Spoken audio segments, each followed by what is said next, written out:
Heed well, listeners, for this world is darkness and pain. From the ice-capped mountains of Jotunheim to the untamed steppes in all their wild splendor. From shrouded Ophir, where dark creatures perform darker rites, to civilized lands like Argus and Zamar, where humans seek diversions, while their petty rulers wage endless war upon one another. The Stygian blackness of night encroaches from all sides, but some there are who stand against it. For revenge, for power, for bloodlust, or for principle. They bring their steel against this world. Throck of the wild barbarians, Arven of the Shadar Kai, Darrow the faceless one, and Raylan, the promised one, herald of Zalios. Against all they survey, these four will prevail.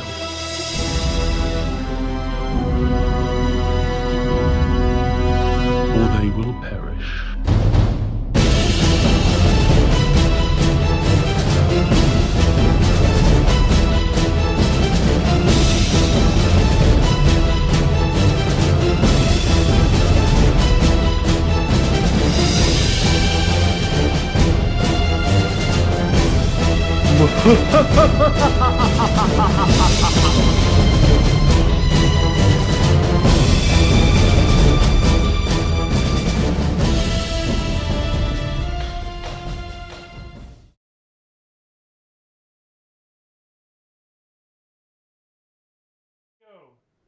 Hello and welcome to Shadows of Archonia.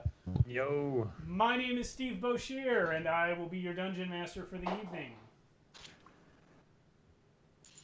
And I'm Joshua. I'll be playing Throck, who is Urban Barbarian Storm. Wait, whoa, just kidding.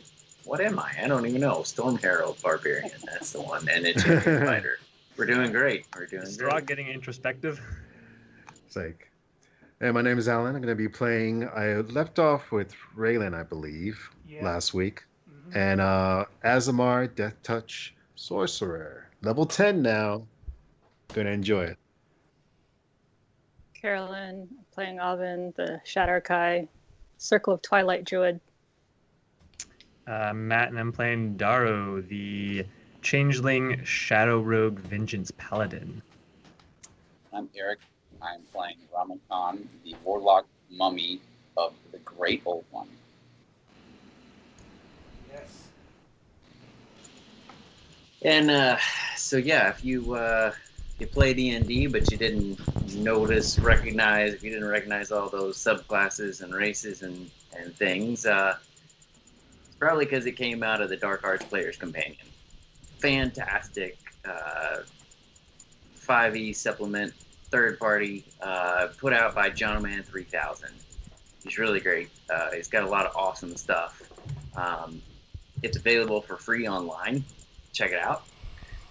It's got all kinds of new races, subclasses. It also has evil, yucky enemies for those dungeon masters who like to use them. Also a spell casting thing called Hemomancy that is super awesome. Anyway, it's just right for our campaign. So anyway, he also has a Patreon. You should check it out. He releases other homebrew material and content, and other than this one. So yeah, Johnman 3000.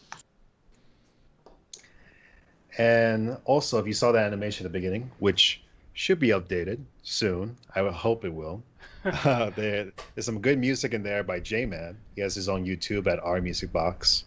J-Man posts a lot of music there, completely copyright free, and he has his own Patreon too. You should go support him. And it'll be nice if you could check out his music.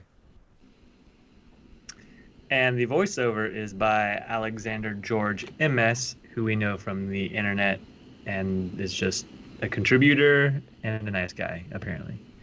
Yeah. All the digital artwork that you saw in the intro is by yours truly. I can be found on Facebook, Twitter, or Instagram as Mighty Works Character Portraits, or on ArtStation under my actual name, Steve Boshear. I think that's the first time I've ever pointed the correct direction.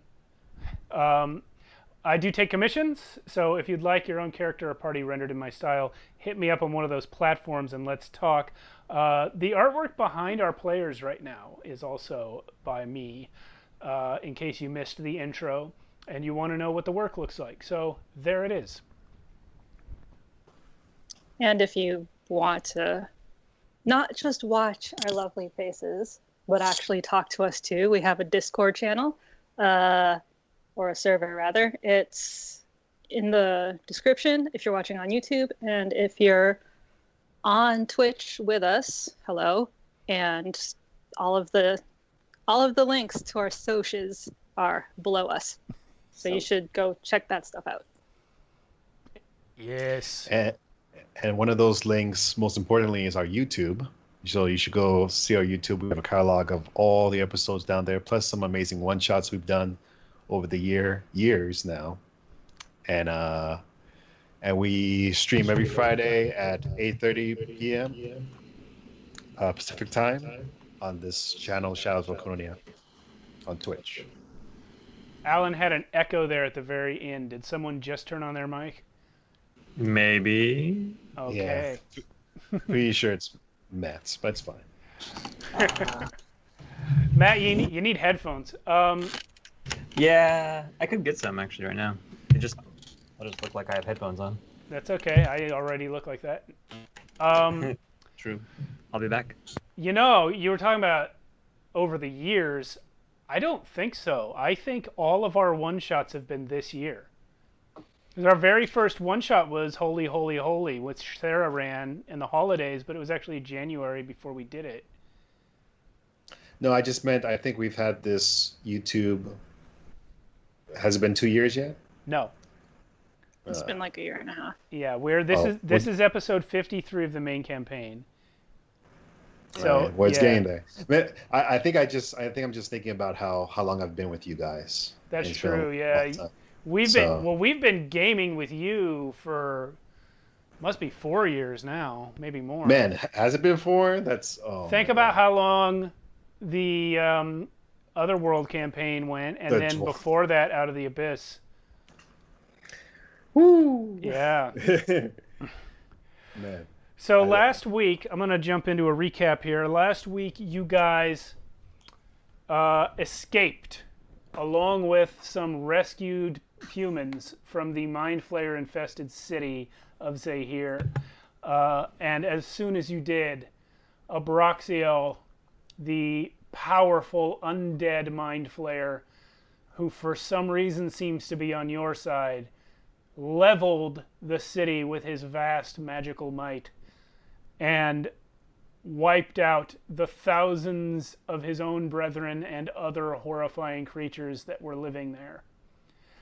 However, he also informed you that the portal through which they entered could not be closed by any mortal means, including his own.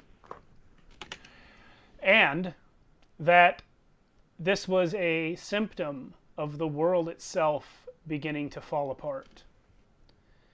You guys used the Amulet of Robert Fair and the series of ropes that you installed to climb back to Throck's palace in the sky, wherein some of you went to the dinner table.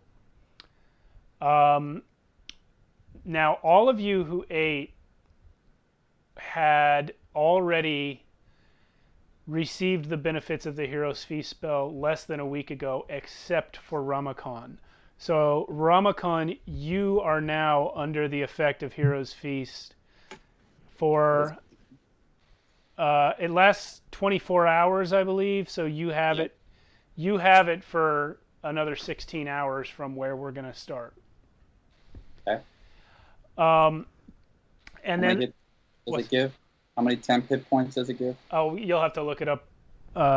It's or somebody can let you know. I'll do it. Yeah. Sure of it. I'll do it.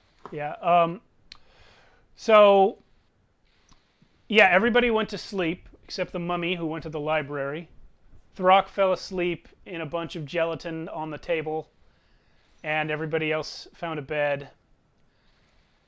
And as you pass into unconsciousness, you all begin to dream. Oven, the twilight realm envelops your mind even before you're fully horizontal on the gigantic bed you've chosen. Your body and mind recover as you wait peacefully in darkness, fully lucid and aware, though wrapped in some gloom outside your body. For hours, there's only the murky blackness, but gradually a cold gray mist begins to form. The charcoal air begins to smell of dirt and old leaves, and you're sitting in a nighted wood. Your raven, Braun, lands on a log a few yards away and caws insolently at you. You meet his gaze and hold it. In his eyes, the inexorable, irrefutable fact of life and death comes into sharp clarity for you. You who were born in the land of the dead and crossed worlds to see the living. You who have given life, and taken life apart, examining its every angle. You who have stared the undead in the face and put them back where they belonged. Your instinctive understanding of the mortal coil surpasses even the very wise. You can see Braun's life within him, pulsing and writhing. Looking down, it is also within you. You see it with your naked eye, like the soft, sickly glow of an oil lamp in a storm. When the glass breaks or the oil burns out, the flame will be no more. Until then, you can see it. Darrow, sleep Yo. for you comes only after staring into the night for hours. Your heart is racing and your thoughts with it. The city of Zahir, twice briefly your home, is gone. You knew people. They didn't know you, but nobody ever does, and that's the way it has to be. Still, you always intended to go back, to fix things, and now you never can. The people you knew there are dead, and there's no fixing that. What can one man, if that's what you are, do against a world where whole cities are consumed by horror and destruction? Should you even have bothered trying? Before you pass into unconsciousness, the last thought through your mind is that everything you have ever attempted in your entire life has failed. And when you next know anything, it is that you are facing your shadow. He stands before you, as he has many times in the past, and refuses to move as you move, going his own way instead. He won't behave the way a shadow is supposed to. A cold, hard light suddenly flashes from his eyes as he glares at you, and, not for the first time, you recognize that he knows something you don't. He has always kept secrets from you. As your ears begin to tingle, you realize that you may now know what one of those secrets is. But no sooner have you had this thought than the shadow raises a finger to your lips, and then he leaps into you, taking control of your arm for just long enough to draw the moonblade, and you are on a battlefield. Across from you stands an army of creatures that look like twisted cousins to Zalios and Freya. Every one of their hate-filled eyes is locked on you, and nobody else stands on your side of the battlefield. You face them alone, and they charge. Whoa. Ramakan, you study text after text, learning many pieces of fascinating but useless giant lore. The others must be well into their night's sleep when at last even you feel the need for what passes as rest in your long since exhausting excuse for an afterlife. As is always the case, you are nervous about letting your thoughts settle and your body become inactive. Back in the tomb, you used to fight it, staying active for days at a time out of fear of losing track again, of forgetting something important or waking up to find centuries had passed again. But usually that doesn't happen. Usually it's just a few hours to recover your strength, or rather, recover his strength. At times like this, when the fear of nothingness is strongest, you are keenly aware that your own strength ran out so long ago. You have none now but what the Master gives you. And at least the nothingness means you have no nightmares, for you cannot dream in this state. And besides, what nightmare could do worse to you than you have done to yourself? You black out and awaken, as usual, precisely 4 hours later, and immediately know that the Master has granted you a boon. The thought is planted in your mind that the ring he gave you has become redundant. After wearing it so long, you have absorbed its power into yourself. Your mind cannot be read by the Master's evil brothers, even if you remove the ring and give it to someone else. A smile comes to your dead face as you realize that this was part of the Master's plan all along. For the Master foresees all. Wheels within wheels. This simple gift of a ring yields reward after reward. And now even more of his power is invested in you. You will be an excellent tool for him. Throck, you have gorged yourself unconscious on Nimir's table. Oh, wait. It's your table. In that dark place between wakefulness and sleep, when you hear the sounds that no one else hears and you could never remember, the voice of Hork comes to you, pointing out that you are allowed to break anything in the palace. Then you are barreling through the storm, the hail and debris stinging your face like thousands of those weak yellow flies when you steal the sweet food from their treehouse. The storm is stronger here than it has ever been, but as it gains strength, it also ceases to harm you. The storm passes into and out of you with no effect, for you are part of it. At last you reach the center, and there he stands. He is enormous, bigger than the giants, bigger than your palace, and he is surrounded by the storm. He is enormous. It swirls around him, for the followers of Kord are the storm. You see Gronda and the You see Nimir and the giants. You see Bjorn and the humans. The storm is them, and Kord draws upon its strength, growing it and feeding it back to them, for together you all face the behemoth. It is blackness and fire. It is horror and madness.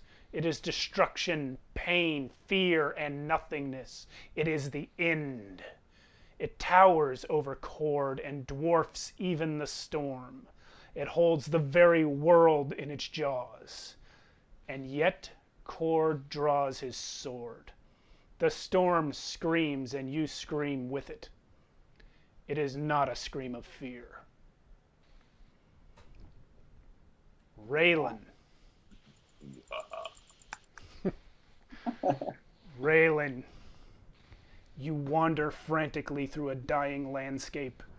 Every place where you set your foot, chaos follows. You stagger through a field and the crops die. You pass near a lake and it becomes a poisonous bog. Maggots and worms rise from the earth and follow in your wake, for you are rot and death. Far in the distance, you see people living calm and peaceful lives, but next to you, the people are murdering each other. You reach out a hand to stop it, and your hand is pitch black. You hear the horrifying and triumphant ringing of the chant, Akun Ra Raylan. Akun Ra Raylan. It permeates and corrupts the world. You want so badly to collapse to the ground and simply cry, but instead you see yourself raising your arms to the sky and reveling in the death of the world. A rain of blood begins to leave puddles on the ground at your feet. Catching your reflection in one, you see that despite the black skin, you wear your own features, not Zelios's. You cannot recall ever having been any place where something awful didn't happen. You may as well enjoy it. You laugh as the world burns and rips itself in half. It is no doing of yours. All you have to do is watch. The shaking and ripping of the world gradually pulls you out of your sleep, and you realize that your bedroom is tilting to the side. What do?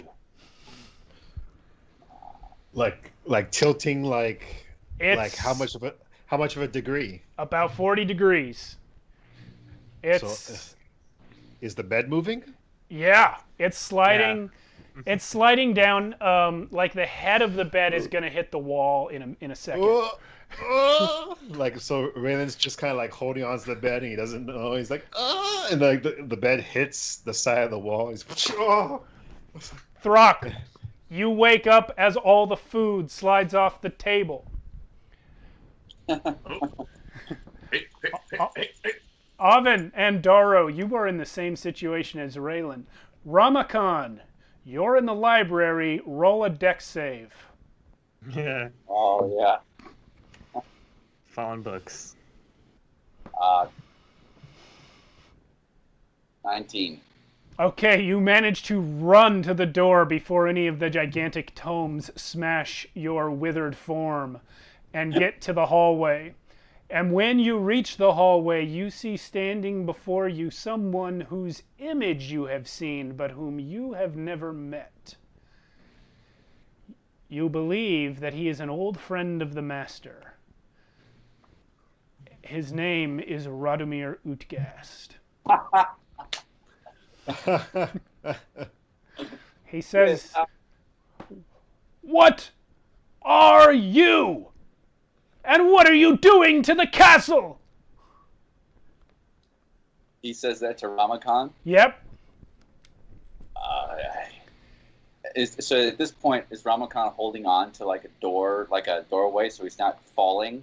Yeah, you can do that, or you can be just in the hallway leaning against a wall. The whole thing, it's lilting, but it's kind of stopped for a second, though it is a little bit shaky still. Does he? So he knows it's Radomir. Well, yeah, I mean, you've known Abraxiel and Moira for hundreds of, like 100,000 years or more, so you can probably recognize Rod even though you've never actually met him. Are you Radomir Utgast? Kind of. Who are you? Your biggest fan. No, my biggest fan died about 500,000 years ago. Well, technically I did, but not. You see, I am undead. Technically, I am also undead, but not. Let's talk about this later. What's going on? I have no idea.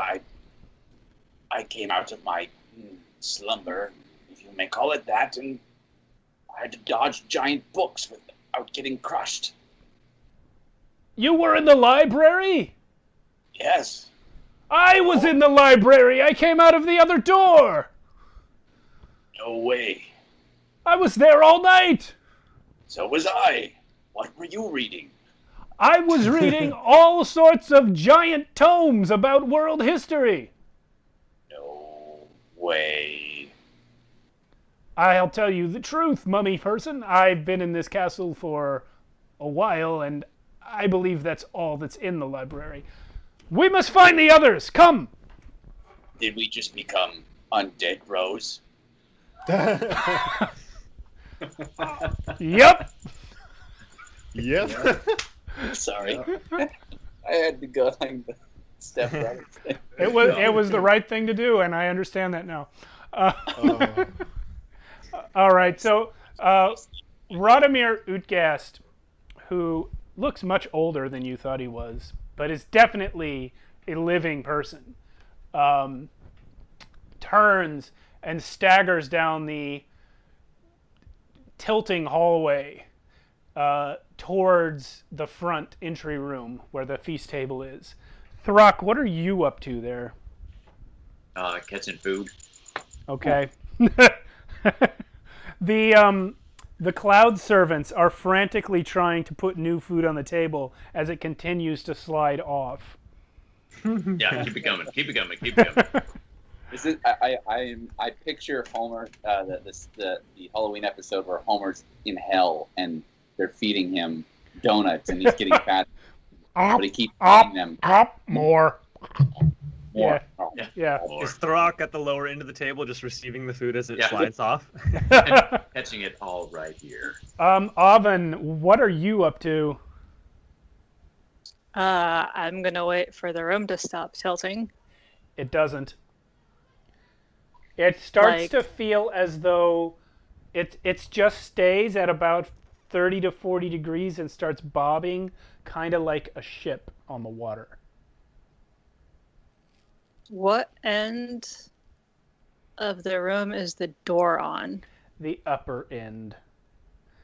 You can get there, though. It's tricky, but you could climb the furniture and make sure you get your hands in the crevices between blocks and get there. I mean, I could animal it too, but That's up to you. I mean, I guess I'll try crawling my way to the door first. Okay. You do succeed. It's not a thing you have to make a check for. It's not so steep yet that it's like actually climbing. It's more like walking up a very steep hill. I mean, a 40% grade is a lot. Yeah. Yeah, Okay, it's a so lot. once I open the door and haul myself out of the room, I'm going to walk on the wall because I can, because we're tilted. Yeah, you can walk on the wall almost as easily as the floor because that's how much the tilt is. Excellent. And I'm going to be laughing the entire time. Where are you headed? I don't know. Towards the portal, I guess. Daro, what about you? So if I could, I want to wake up immediately as the room tilts, but I want to be in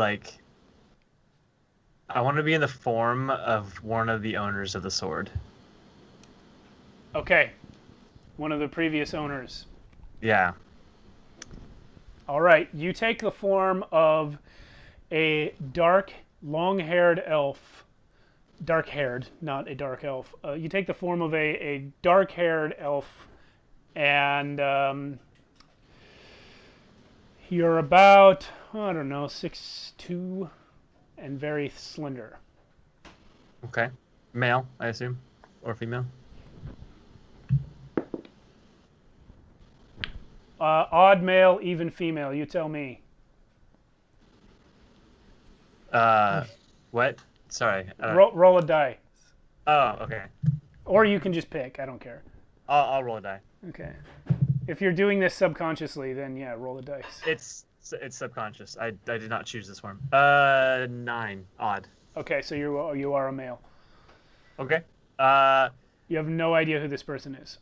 Yeah, and as of now, I don't know that I'm even in the form. But I wake up, and because I'm sort of the battle scene I was just in, I am like adrenaline going already, and I jump from furniture to furniture, even as they're sliding to the door. Like I'm just up quick and Cool. What part of the castle are you going to head to? as soon as I get out of my room, depending on which one's closer, either the portal or the dining hall. Okay. Raylan, what about you? So So as Raylan like hits the wall and he's like jumping out, he sees it turning. He's like, "Ah!" He starts like panicking a little bit. He's gonna use Ombre form and just go into shadow form and try to ride the wave outside the door and try to go to I guess the dining hall. Okay. First. So everyone except Oven is heading to the dining hall. Ramakon, if you are following Radomir Utges, that's where he's leading you. As you progress forward, you see Rod doing magic. He's like doing things with his hands. He's making sigils in the air. He's muttering arcane language, some of which you understand and some not. And then by the time everyone gets to the dining hall, Oven, your path it actually will take you to the portal without passing through the dining hall. So I'm gonna deal with everyone else first. When you As Radomir does that, Ramakon kind of mimics his. Does he recognize those things that he's drawing in the air? no, not really. They're going by too fast. And remember, you know your magic mostly from Abraxiel giving it to you, so you're not really that good at studying spells on the fly. Okay. What were you about to say, Carolyn?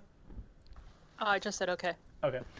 So yeah, you all reach the dining hall, and as you stagger in there, Throck is, covered in food.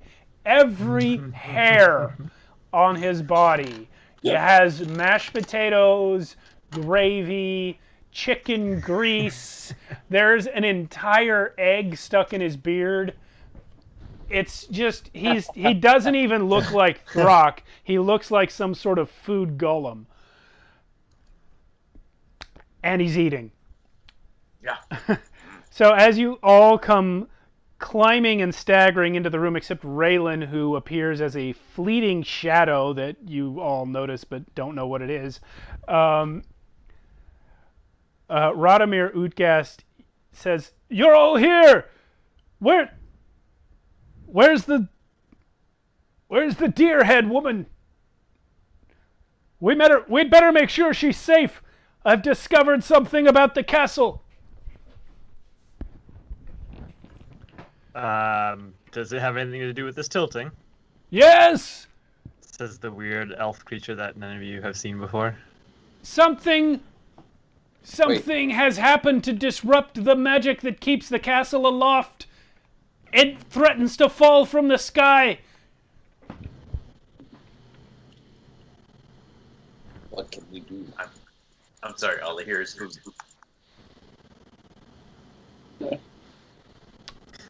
What was the? You said something about the.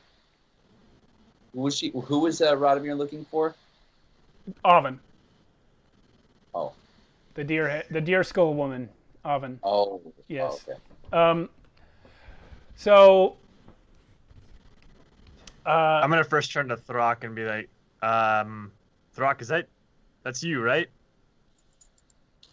No, not even looking over at him. Uh-huh. Yep. Is what, Mr. Throck, please, we must go down to the basement where the portal is. We must head there now. Yeah, it just... okay, fine. Yep. Do a strength check to get the table off of you. Okay. Let's see here. Radomir's gonna help him get the table off of him. Oh, That's 23. yeah, okay. So Ramakon, you reach out to help him, and it's like for you, Ramakon, it's like the lightest thing ever, because Throck is just. All right. So at that, he may think he used what was called the Force. Like, oh, I didn't know my own strength. Yeah. That's why Darrow didn't even bother to help. So if he was actually legitimately doing it to help, and I got advantage on it, then it's 29. Trappy Jenkins asks a very good question, and I don't know the answer. I haven't looked at that plugin since like episode 1, so I'll check it out later. Rod starts heading down towards the portal. Oven, you reach the portal chamber ahead of them and find Bjorn staggering down the stairs from the other side. He had come up with you guys and gone straight to bed rather than eating anything. He comes staggering down the stairs, and you notice that while you yourself feel much better for the night's rest, Bjorn looks very gaunt and pale, and the wounds that he received in yesterday's battles are clearly still bleeding through the bandages that he applied. He did not get better last night at all. He looks exhausted and very sick. But he comes in and says, What is happening to the castle? I thought maybe we'd better leave. I think that's a brilliant idea. You don't look great, though. I didn't get a very good night of rest. I don't know what's wrong. He staggers over to the portal and looks in. And then he looks up at you with very wide eyes and says, I don't know if we should go in there. Why not? You're not there yet. Is the portal still pointing at by the city? Where? When you look in, you see that it is near Zahir. It's actually pointing right where you guys left from, about a quarter mile outside the city. But it is not looking right. The portal has all sorts of weird ripples and energy going through it. And oddly enough, while you are in a room that is tilted heavily, looking through the portal looks like it's looking straight down. And you kind of have the impression of like something being stretched to where it might be about to break, and then someone shaking it. And that's what the portal looks like to you. And right about that time, the others come down the stairs, including Rod. And Raylan, are you still a shadow or what? Still a shadow. Okay. All right. Well, while you guys take in the situation, Radomir says, I did some quick scanning, divining on the way here. It is very certain that the levitation magic keeping this castle in the clouds is disrupted. Something has gone terribly wrong with it. Almost as though magic itself is fluctuating, and this castle might be an early symptom. It seems oddly convenient that the magic would get disrupted now. Well, I don't know about that, but I can tell you this. I think that portal is very connected to how we might save ourselves. Have you taken a look at that portal? Yes. He's actually looking over the edge as he speaks. He's looking over the edge as he speaks, and he says, This portal controls not only where you go when you leave the castle, but in a sense where the castle itself materializes. It's hard to explain, but I think this castle is coming down, but we can steer it from here. I'm gonna immediately run to the controls. Okay. And I'm gonna yell horse trees at Darrow. I nod to you and Avin, and I start aiming in the direction of horse trees. Okay. from, like, basically retracing the steps that we took to get here. And I'm gonna go over to and take some food from my right shoulder and go breakfast. Yes, thank you. So Is the slope enough that I can, like, operate it without being held in place, or? well, while you yeah, you can operate it using the ropes that you previously secured, which I don't have on the table here. But just imagine that they run this direction across the pit. Okay. You can use those to hold yourself steady while you operate the sigils that are still floating in the air. And what you find is that you are not able to really steer the castle from one place to another, but instead it's very tricky, almost like piloting a ship in a storm. You can use these controls to keep the castle level to some extent. So it's falling, and you're going to have to start making checks to see if you can keep this fall from turning into a wild tumble. All right. I'm gonna immediately bless myself. Okay.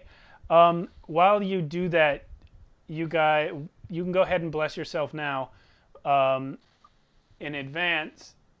But Since it's 3 people, I'm gonna bless Avin and Throck as well. okay. You guys hear a high-pitched, mind-numbing scream coming from Ooh. the large window that is on the camera side of the board there. Everybody roll initiative. Wow. Really? Yeah. All right. Can I, just for Man. texture, can I add my shadow holding me in place? Actually, never mind. I can't technically hold anything. I thought it would be cool to, like, anchor me down. Yeah, it would, but he can't do that. That's fine. Uh, I actually don't want to go first. Bless doesn't work with this, right? Bless is for saving throws and attack. What is it? Yeah, but I I don't. read know. what. Sorry, an initiative check is an ability score check. Right, it's an ability check. It's technically a dexterity check. So, you guys can. You guys, depending on what bless does. Just D4 to saving throws and attack rolls. Okay. Okay. So yeah, it's not one of those. No. All right. Man. Let's see. This is like a classic video game moment that's happening right now. You have I no love it. idea. Daro, I what love is it. your initiative? I love it. 18. Throck. 9. Avin. Avin? 17. Okay. Raylan. 18. And Ramakan. All of 2. Okay, really? Raylan and Daro, do a roll off, please. 3.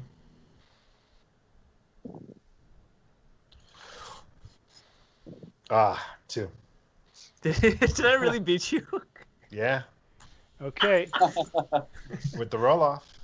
It's Yeah, just a standard. It's just a standard D20. Yeah. Right? Yes, Yep. yeah. I You got a two? 3. Yeah. That's hilarious. I got it too. Okay. I cannot tell a lie. Yep. Okay. So, sorry. You see.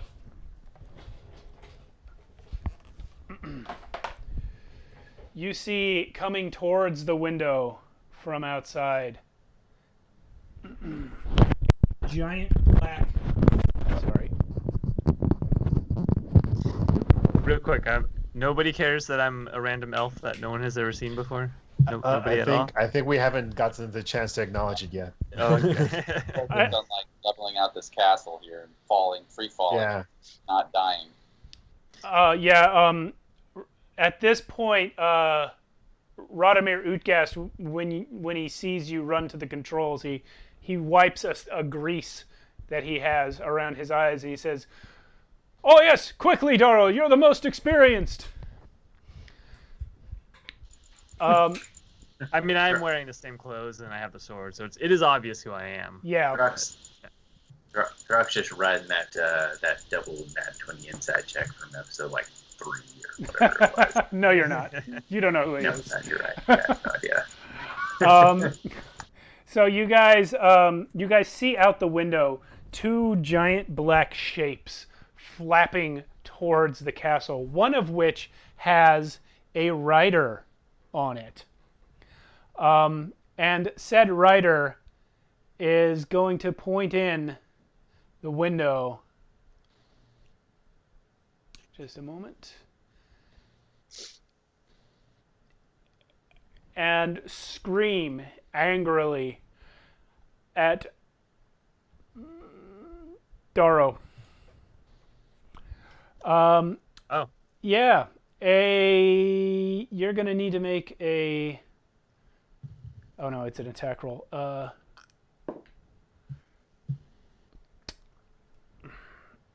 Does 14 hit you? Nope. I knew it didn't. Okay, so he points at you, and this skeletal hand reaches out of the air and grabs for your leg, but you are able to move your leg out of the way just in time, and then this ghostly skeletal hand just evaporates. And now it is your turn, Daro. If you want to keep the ship up, you may make either an Arcana check or an Athletics check or a straight Dexterity check. Definitely Dex. Okay? And this is my action? Yes. Okay. I'm going to yell, "Keep them off me, guys." And I'm going to try to land the castle. Okay. 17. 17 which? Dex. Straight Dex. Okay. I want to clarify, anyone can make a check like this to try and stabilize the castle. It doesn't have to be Daro every time, but you can only achieve one success per round. So you've got one. Daro, you are able to keep the castle from starting to tumble. Oh, I didn't even add my... Is it a save or... It's just a straight check. Darn. Yeah. You have to be, in order to make it, you have to be over where he is, or can you be anywhere? I don't know how it works. You have to be adjacent to or on this low wall. Are we all on? Right now you're all adjacent to it. If you were on it, it would look like this. Yeah. So it'll be a little easier if you get up on the wall, because you'll be able to reach better. So yeah, Daro has successfully kept the castle stable for this round. However, the motion of the castle as it falls and starts lilting from side to side faster and faster, it's going to have a few effects for this battle. One, you're going to lose your balance a lot more easily, and it's also going to be easier to make other people lose their balance. Raylan, it's your turn. Okay. So, Pretty still in exciting shadow battle. form. I'm still in shadow form right now. Okay. So this thing what is it doing to Daro exactly? It is, so what you see is two giant black shapes with wings outside the window, and even as your turn progresses, you can see other shapes joining them. But one of these two giant black shapes has a humanoid rider on it, and that person cast a spell at Daro but missed. Okay, gotcha.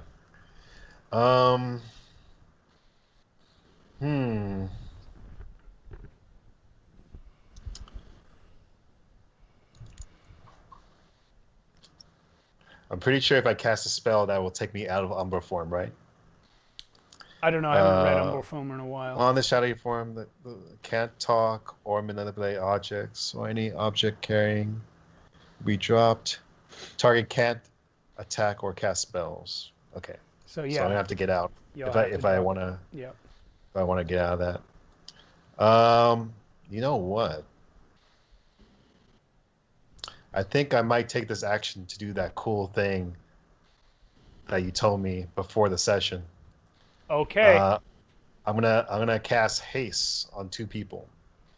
Oh using yeah. Using twin spell. Okay, so Twin. I'm gonna do it on. Let's see. I'm gonna do it on Throck, all right. and I'm gonna do it on Oven.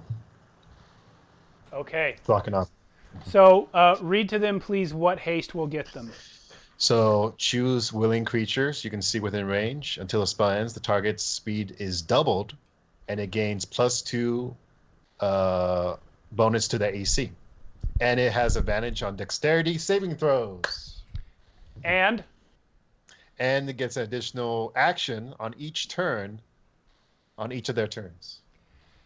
yes, It's my favorite spell. it's a Yeah. great spell. Yeah. One day Darrow may get it as well if he levels up Paladin. This action can be used only to take the attack, one weapon attack only, etc., etc. Yeah. Okay. Yeah, you guys may want to pull that up to see what the restrictions are, but yeah, you both get extra speed, extra AC, and an extra Oh my action. god. I just realized how it's gonna be for Throck. Yeah, it's going to be real cool. Now remember, Raylan, you have to maintain concentration on it, or they are both going to lose it. That's fine. Yeah. Yeah. And there is a penalty for them when the spell ends, right? Where they lose a When turn. the spell ends, the target can't move or take an action until its next turn. So you basically As a wave of Yeah. seriously. When the spell ends, you guys lose a turn, basically. That's fine. Yeah. And with the last of my thing, plus, so you basically see Raylan appear, and he does this to Oven and Throck, and then he looks over at Darrow with a curious face for a second. And he's like, because you're like a new person, and then for the rest of his turn, he's gonna just hold on to something. Okay. Would you like to hold on to the wall where you're standing, or do you want to go back to the bookcases and hold on to them? Let me go back to the bookcases. I'm gonna hold on there. Okay. Yeah, don't let him break your concentration. All right. Cool. At this time, you see a creature come flying in the window, and it's not one of those 2 black shapes that you saw. It comes up from under and flies right in from the opposite side. It looks like a ghostly, dead, flying woman, and a second one joins her. So this first one, they are flying, but you guys are actually Bjorn. This one can reach Bjorn, and this one can almost reach Rod. And it's going to try to hit Bjorn. It actually misses. And then the other one is going to... It's going to look at you guys, and then her face is going to twist into this horrifying visage, and everyone within 60 feet of her must... Counter spell. It's not a spell. Damn. Everyone within 60 feet must make a wisdom saving throw. 60 Damn. feet of who? Of her. It's everybody. It's all of you, including... Okay. We have advantage on wisdom saving throws, remember, from the feast. You do. You do. But Wait, that's what the thing said. Throck Yes, but and you're... Oven have Ramakon, you're the only one who got the benefits of that feast. Thank God. Oh. Because everyone else, their timer hadn't reset. They can only get it once a week. Oh, you can only do it once a week? Yeah. Yeah. If you eat again during the week, it just doesn't. You don't get the spell. But then I can add another D4 because of the blessing, right? Yep. Not that I need it, but Where does it say that? Where does it say you can't? It's not in the spell. It's a condition of the table that I put on there. It's a condition of this magic castle, not of that spell. Okay, got it. Okay. Okay, we can save you here. Hmm. Yeah, that's fine. Okay, so I'll just go through everyone. Throck, what'd you get? Yeah, listen about that. I've seen ugly, ugly things before. I got a 4 on the blessed die, and a nat 20 on the other. So Nice. if I'm doing my math right, That makes it's 23. sense. That makes sense because this, had you failed this check, it would have meant that you were a coward. Yeah, and that's just dumb. Yes. Raylan, what'd you get? I don't have the blessing, right? So it's just a straight wisdom save, right? Correct. 13. You just passed. Oven,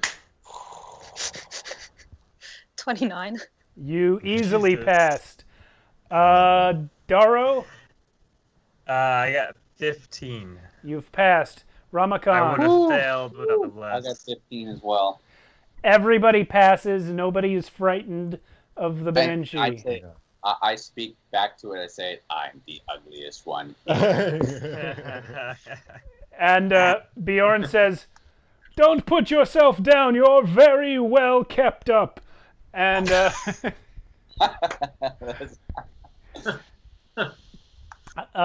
yeah, so you guys are actually all going to be immune to this ability for the next 24 hours, as are Rod and Bjorn, because nobody failed it. Wow. So that's it for the banshees. Oven, your turn. Yeah, I'm gonna moonbeam the one attacking Bjorn. I love this spat. So if it could make a con save. Okay, let me get the little thingy out.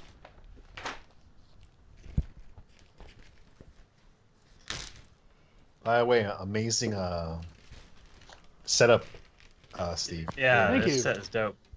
Thank you very much. That's the globe of immunity. Where's Moonbeam? Oh, wait. Probably in the middle Yep. of the I've stat. used... Ow! I've used it as set dressing. Yep. Moonbeam. Now, it is Moonbeam. You want this one or this one? No, the other one. This one. Okay. Oop. She's Moonbeamed. Okay. What did I drop? Something else. Okay. Anything else on your turn? Oh, wait. I need Well, to you check. need to make a con save. Yeah, she failed. Oh, okay. 22 damage, radiant. Cool. Okay. Oh, wait. Oh, hold on. I got to make an adjustment here on this thing. No, I don't. I'll just do it. Okay. 22 radiant damage. Yep. Cool. All right. So she burns. And you notice that she does not scream. Anything else on your turn?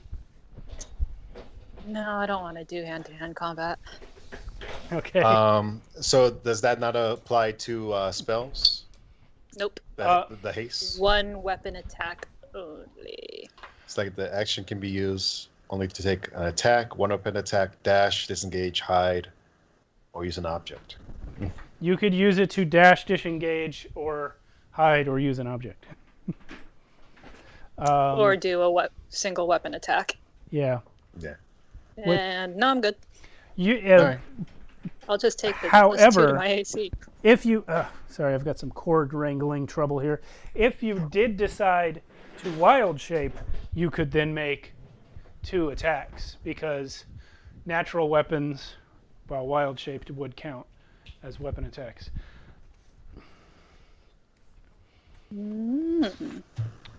Just saying. All right. Yep. One of these days, you'll have to give me a haste. Yeah. Yeah. Well, this is the first time he used it, so he's kind of like, So you notice as these darkling creatures get closer to the window from outside that you couldn't tell before, but actually both of them have a rider. One of them was just laying really low on the back of this giant, horrifying monster that it's riding. And this creature looks up at you, and you see that it has this horrifying, empty face with a huge, gaping mouth and giant, empty eyes. And fortunately, you guys are at quite a distance from it still, because you've seen one of these before. You fought it in the graveyard the night you met Anastasia. Rumicon wasn't there. But at this time, it cannot do anything except yell at you, because it's not close enough. And you see actually that it is huddling under its robe, hiding possibly from the broad daylight outside the window. So next is these giant black creatures. And they are able to move now. What's their speed? Yeah. They get inside the window with their riders. Oh, no! All right. They get inside the windows with their riders and land right there. Well, they don't actually land, but they stop right there.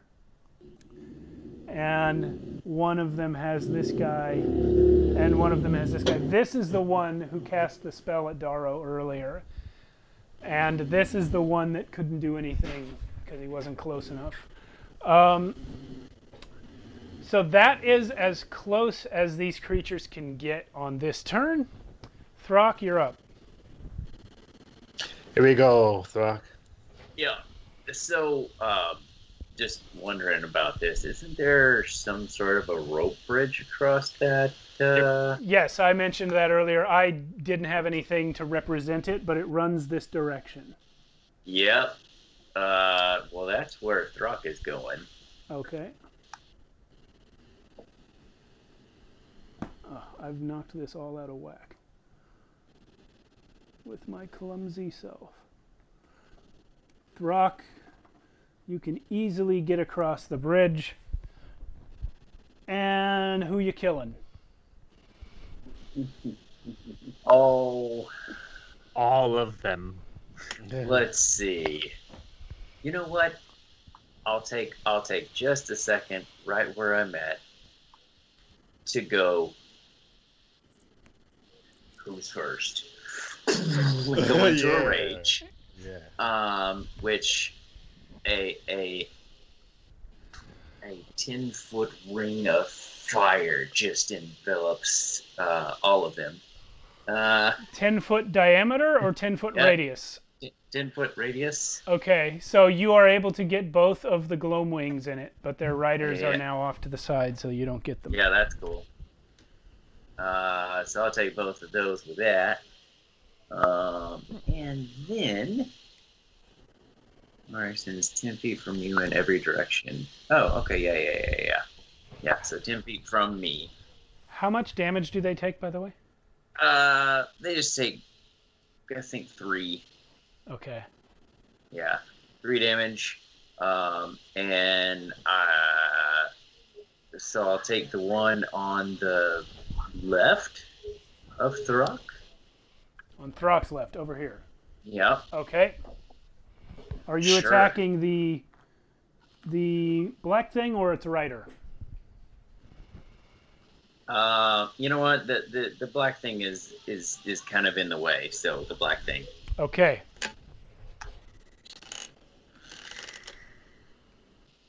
Reckless Great Weapon Master. 15, 17, 12, 22 to hit. That is a hit. Okay, great.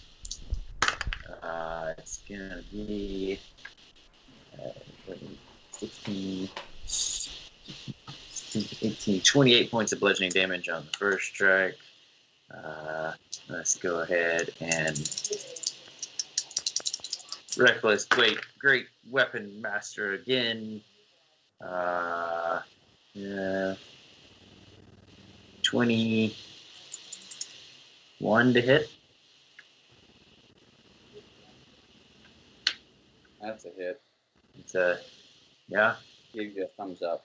Okay, sorry. Sorry, I wasn't looking for the thank yous for that. 10, 8, 20, 30 points of bludgeoning damage on the second strike.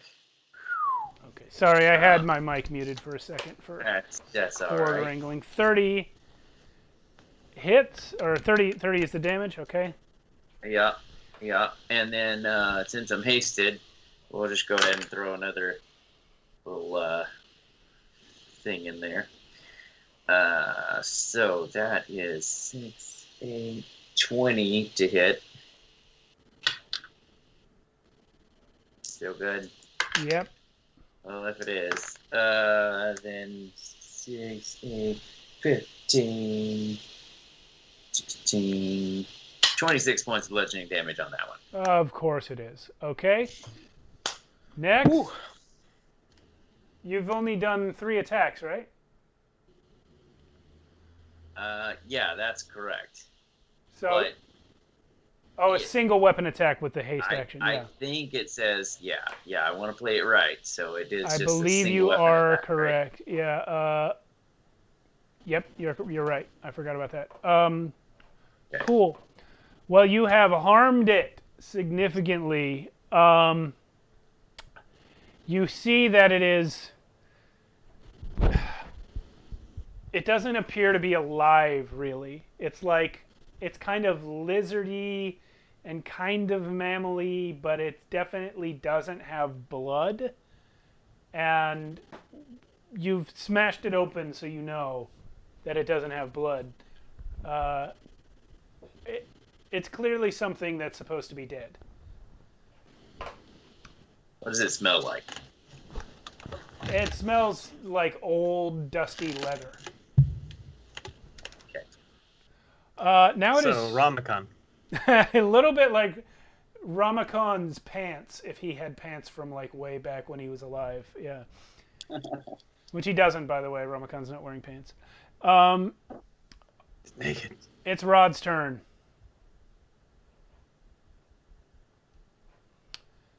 Rod.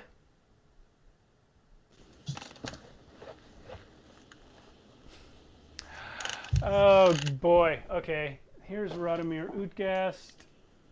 He's going to turn to the Banshee that is coming for him, which I realize is slightly off camera right now. There we go. Rod's going to look at that Banshee and banish it. Naturally. Sure. Okay, so how's it work? It's a charisma save.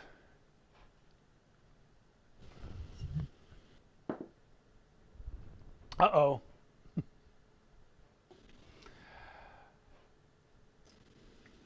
Oh, no. She fails and is gone.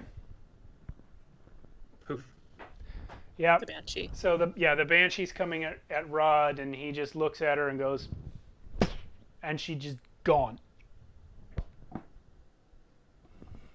None of you guys know what happened. Good old Rod. Good old Rod. Love it. Bjorn will now attack the Banshee that is coming for him.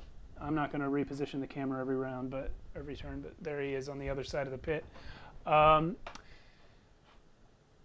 And here he goes. I got 3 dice, 1 for the staff, and then 2 unarmed strikes. The staff is a crit, and the 2 unarmed strikes, do they hit or not hit? They do hit. So she's going to take a total of 12 plus...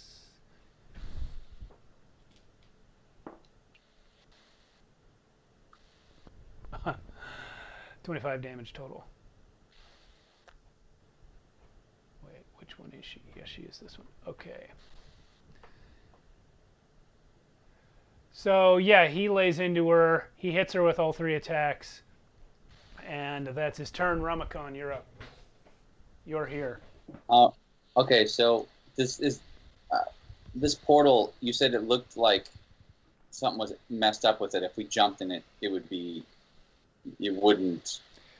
It is safe to assume that it would not work as it previously has, because it doesn't look like it did when you got here. Like would we know like it would still work, but it may not like work like it should. In other words, if we jumped in it, we may not end up nice and safe on the ground. We would probably end up midair. Or do we have any sort of? You have no way of knowing that. Okay, so you do know that it's a portal in the sky, and it doesn't look like it's working right. Okay, so then also is a cantrip that hits considered an attack that hold on.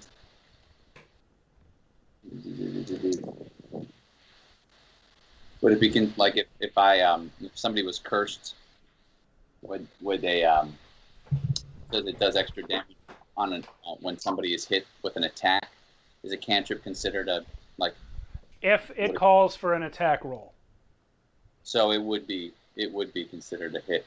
So the extra damage from hex. Yeah. Okay. If it's something that calls for them to make a save, or if it targets a whole area and they make a save, then it's not typically considered an attack. But if you have to roll an attack roll for that cantrip, then yes.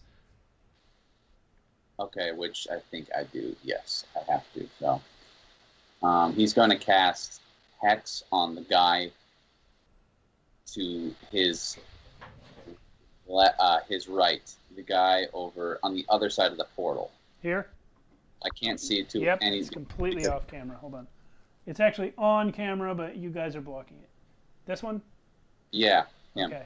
So he's going to cast Hex on him, and then with his bonus action, and then he's gonna reach out his hand and call forth like energy from Abraxio and cast Eldritch Blast. Okay. Cool. Make that roll. So there's 2 rolls. 26 is the first. That's a and hit. 27 the second. Also okay. a hit. He does 7 damage on the first one and 7 damage on the second one. And then plus the extra d6 from the curse. 1d6 necrotic. Just hold me roll 2 of those. And so an extra 7 necrotic damage. And then, because he hit, he is going to pull that, whatever that thing is, 10 feet towards him with his, it's called, what is it called? I forget what it's called, but it's part of... Grasp of Hador? Thank you. That's it. And he wants to pull him into the portal, hoping that the portal will suck him out somewhere. Well, first of all, it's a she. Second of all, she's flying, so she's not falling into the portal. Third of all, you've yanked her out of the moonbeam. Oh. Darn. Good job. It's a Also, clever idea. also, the necrotic damage did not hurt her. Well, it's been a while since that moonbeam, so I kind of forgot about it. I couldn't see it. Probably been like, 10 minutes now? You did a lot of stuff that would have worked on a lot of other creatures, but not this one. I must rethink this. My strategy. So, okay. And then I guess that he can move. So let's see. He's gonna.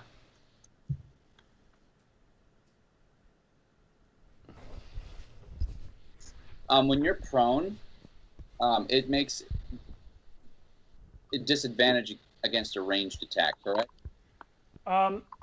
When you're prone, I believe ranged attacks that you make are not affected, but other creatures attacking you have disadvantage because you present a smaller target.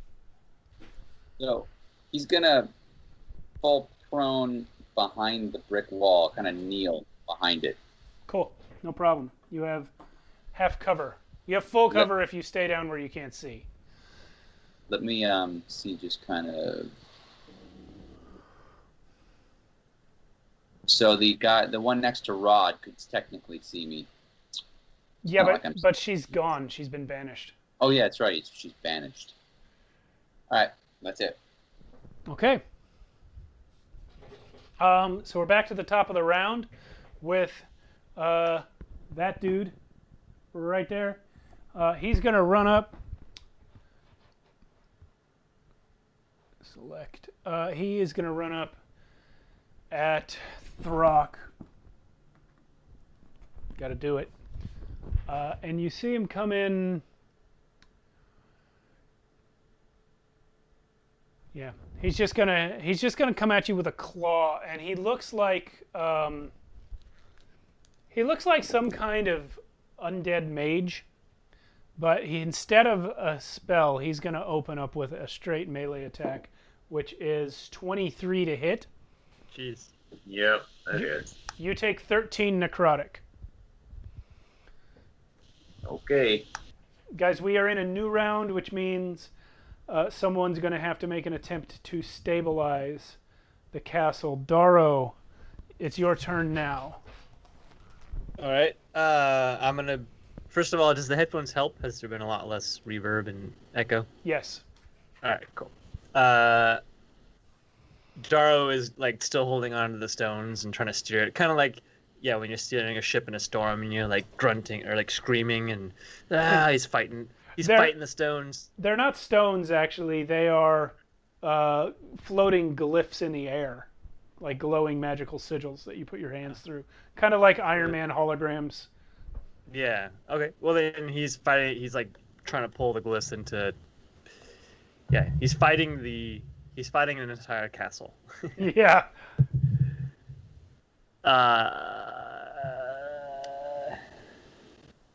It's only an 11 this time for dex save. Or dex, straight dex.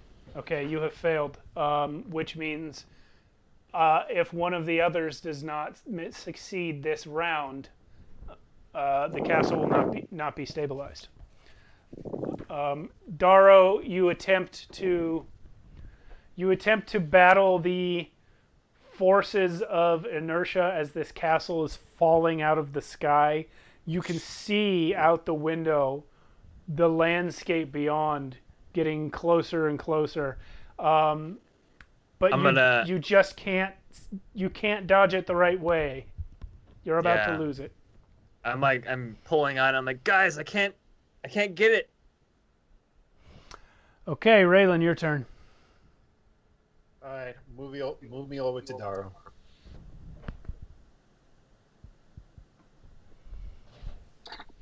And I'm like, and Raylan just says, let me try. You can pull this off with Arcana, Athletics, or just straight Dex. Let's see. Arcana. What's my Arcana? Athletics. I want to do Dex. Okay. That surprises me. Well, because my Arcana and my Athletics are both 0. Okay. Yeah, so. Sorcerer. Sorcerer, sorcerer. Not a wizard. Yeah. All right. Yeah, not a wizard. Go on, man. I was blessed. 18 Dex. 18? Yep. Okay, so you see, as you run up, you see Daro trying and not getting it, and somehow you just catch this little movement in the sigils, and you realize what he's doing wrong, and you're able to reach in and just barely get this thing stabilized. So the It's castle. like, I got it. The castle is now falling straight. Still, Okay. All right. more or less straight. So, Rod continues to concentrate on that one banshee being gone. The other one will now fly at Oven, who put her in a moonbeam, which she didn't like.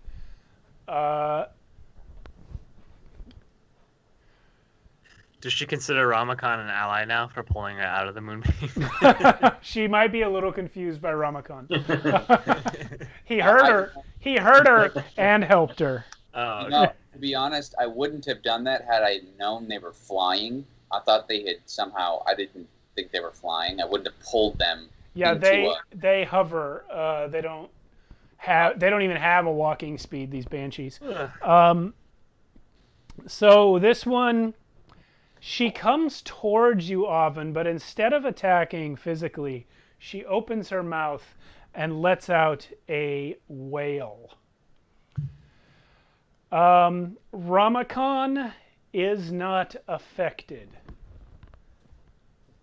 Let's see. Could the extra damage when I pulled her, like her body hit the wall as it came over, even though it's hovering? No. Bludgeoning? No? Okay. No. Oven, Daro, and Raylan, you must all make a Constitution saving throw.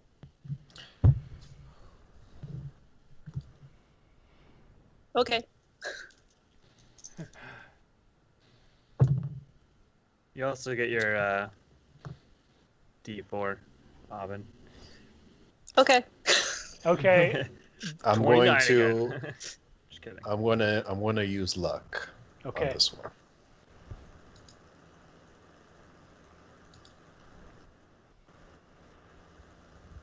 Okay. Okay. Daro, what's your number? 16. 10 psychic damage. Oven, what's your number? Wow. 24. 10 psychic damage. Raylan, what's your number? 17. 10 psychic damage, and please make a concentration check for haste. Oh, I gotta make a con check for Bless too. Yeah. Oh, I I've forgot. got to make a con check for the moonbeam. All of you make concentration checks. It's straight Constitution. You just need to get 10 or higher. It's not a save, right? So I don't. It is a D4. save, yeah. Oh, okay, good. Whew. That actually helped. My concentration is still good. Okay. Do I get the D4 still? I Yeah, mean, I it think helps with it's saves, fine, right? but Bless. Yeah. What about you? You passed as well, Daro? Yes, I passed. Okay. So you all survived the Banshee's wail, which is not a given. You said 10 damage? Yeah, 10 psychic to each of you. Would have been much worse had you failed. With a Banshee, if you fail, you immediately drop to 0, regardless of your HP. Oh my god. Really? wow. Yeah. Really? You guys. Was that a spell? That is just an ability that she has. Fortunately, it is may one I a ask- day. What's that? May I ask what the save was? 13. Yeah. My Bless saved me. Yeah. Thank you, Arathis. However, it's a 1 a day ability, so this one can't do it again. But if the other one manages to come back, then she will have a use of it. So that's her turn. Oven, you're up. Do I want to charm her or do I want to stick her in a moonbeam again? I don't know. Uh, I will tell you at this point, she is wedged too tightly between you and Bjorn to get the moonbeam. Oh, that's not true. You could have the moonbeam come from this way. And then just that edge of it would be hitting the Banshee. You wanted to put the moonbeam over the portal a little bit. yeah. Let's do that. Okay. And then, I like that. so I do actually have a question. Okay. Can I use Primal Savagery as my weapon attack? What is the casting time of Primal Savagery? One action. Okay, you could use that as your main attack, or as your main action, but then your haste action would have to still just be a single weapon attack or one of those other things. Because Primal Savagery is casting a spell. It does not count as just a weapon attack. Okay. Well, in that case, I'm gonna pop her with a sickle. Okay. What? Wait. First, I need to do the con save. She passed it. Oh, I should probably do. So she's gonna take 10 radiant. Okay. And then I'm gonna do with the sickle. Does 18 hit? Yeah. What's the damage? 2.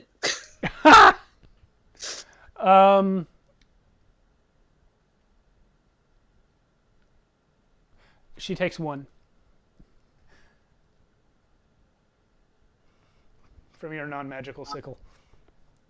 Okay. All right. Well, now it's this dude, and he's gonna turn and look at Throck. Sure. Yeah.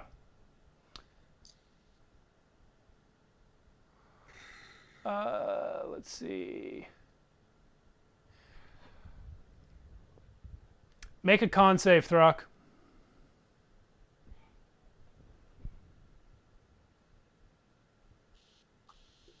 Sure. Sorry, all day long. is this a spell? All No. day long. 23. Okay, Throck, you take 11 necrotic damage Okay. as he turns his withering gaze on you, and you feel your soul being sucked out of your body and into his gaping holes of his face. Has anyone failed to save yet? Yeah, that's not comfortable. Quit it. That Not one sure. banshee that got banished did. Well, I don't care about her. I mean, the other banshee failed the first save for the moonbeam. That's right. So yeah, both banshees have failed saves. It is now the Gloamwing's turn, the same one that is by Throck. He's going to go nuts. He's going to do a bite and 2 claws on Throck. The bite is 19 to hit. That hits. It is 18. Wait. What? That hits even with your haste. Yep. It's 18 piercing. And then the Okay. claws are 21 and 21. So they each do an additional 15 slashing.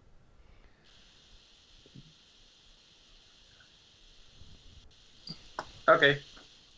All right. Thank goodness for rage, huh? So this Yep. guy is going to fly. He's doing that and then flying away. He has a flyby feature, so he does not provoke opportunity attacks. He's going to go for Raylan.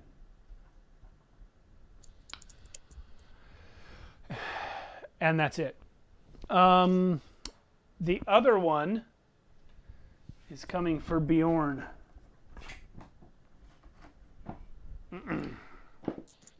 Miss. He gets 1 hit on Bjorn for 15.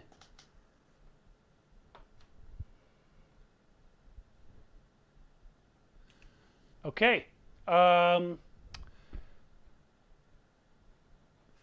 Throck, it's your turn, and you are starting your turn within 30 feet of a Bodak. So you must make a Constitution saving throw. However, you are able, if you wish, to skip the saving throw by averting your eyes, in which case you will have disadvantage on attack rolls because you're not able to see him. Wait, hang on. Sorry. Did that thing move away from me? Yeah, and I said at the time it has a flyby feature, so it doesn't provoke opportunity attacks. Got it. Cool. Which one is the Bodak? Or are they both Bodaks? The one slightly farther from you is the Bodak.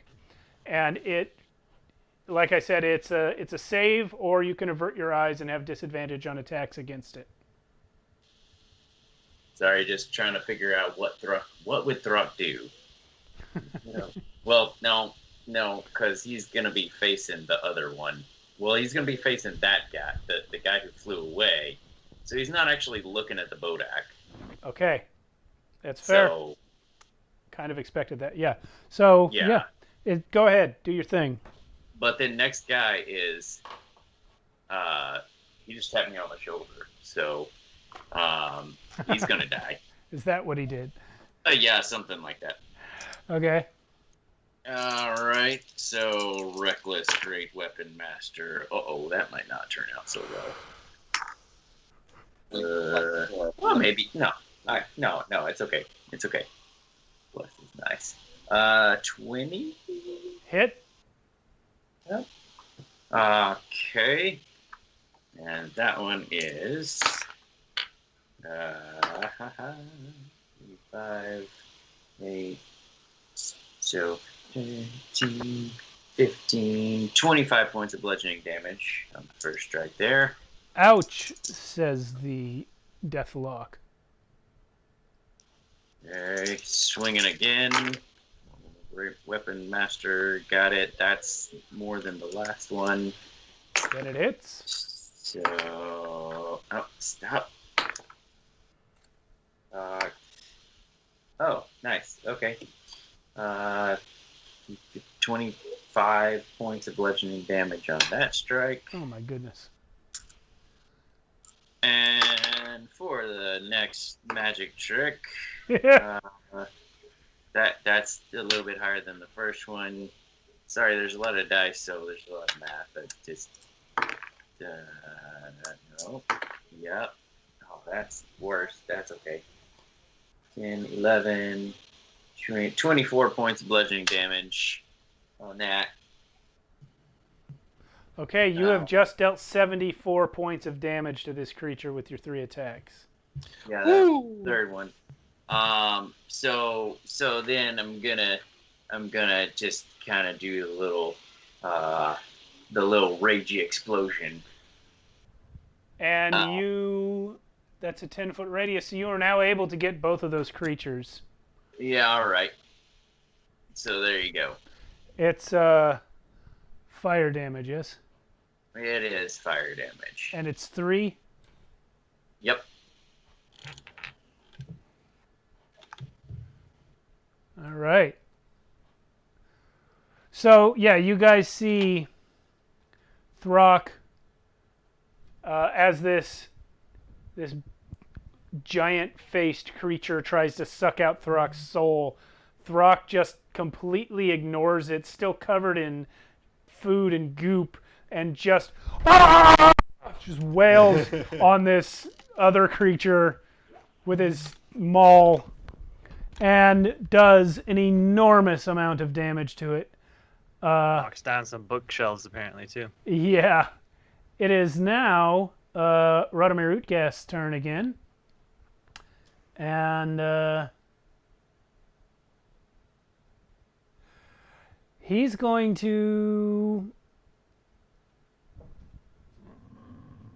Let's see what he's going to do.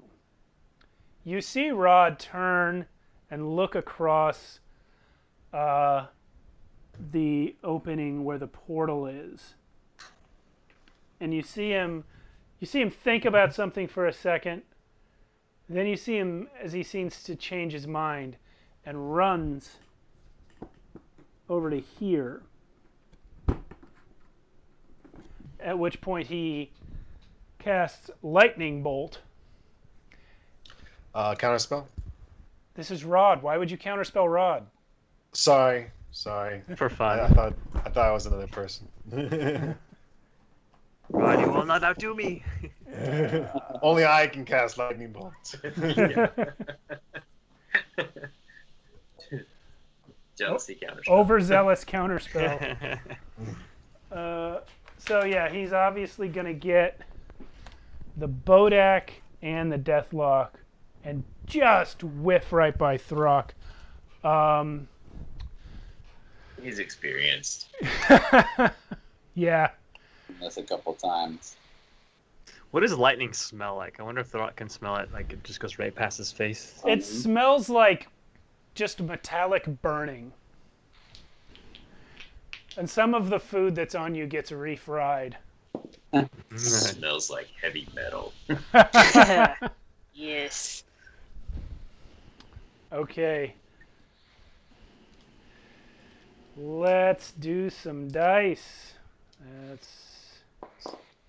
They both passed their save, but they both take 11 damage.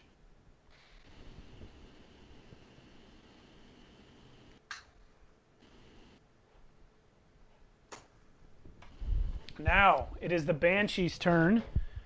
She will make her Moonbeam con save and fail it. What's the damage? 18 radiant. She's gone. You have an empty Moonbeam. Woo. Excellent. It's Bjorn's turn, and you will see him now spin around. Put the camera back on. Sorry.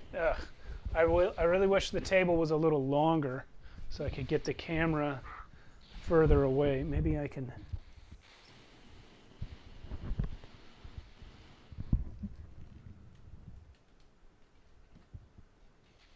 We haven't sold out yet.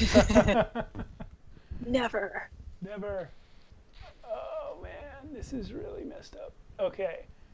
That's pretty good. Yeah, okay. So here's Bjorn, and he's going to attack that Gloamwing. Right.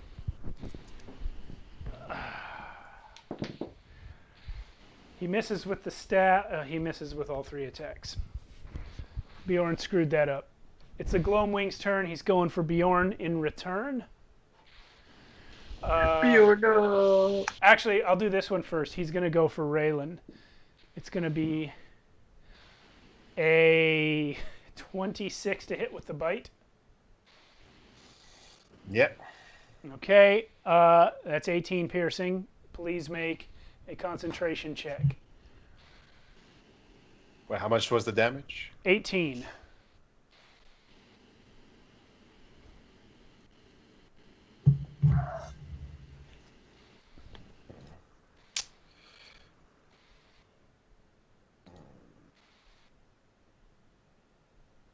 And then a concentration check.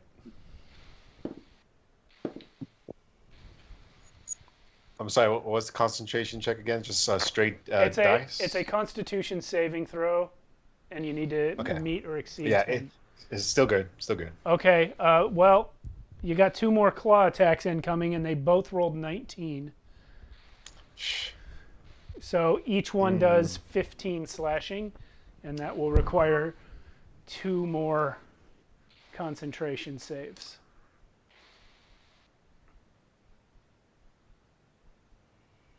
Can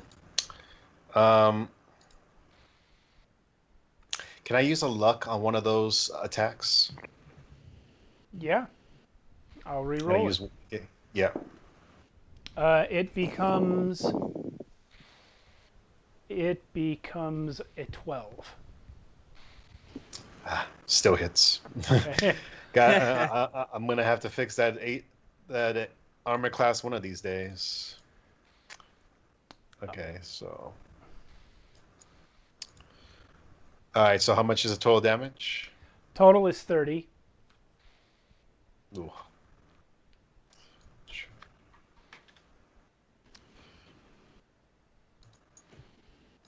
And I gotta make 2 checks, right?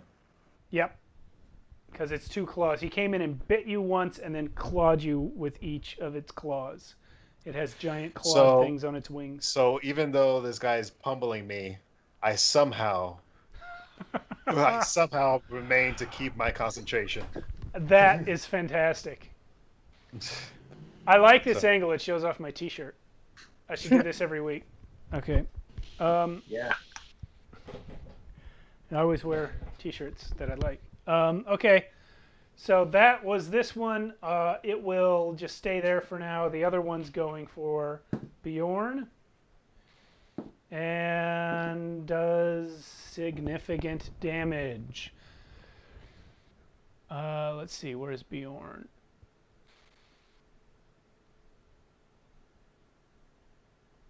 Oh, gosh. Bjorn is nearly killed.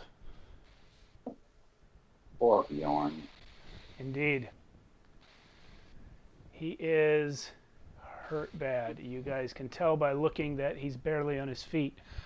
Ramakhan, it's your turn. You are right here, more or less under this Gloamwing that was attacking Raylan.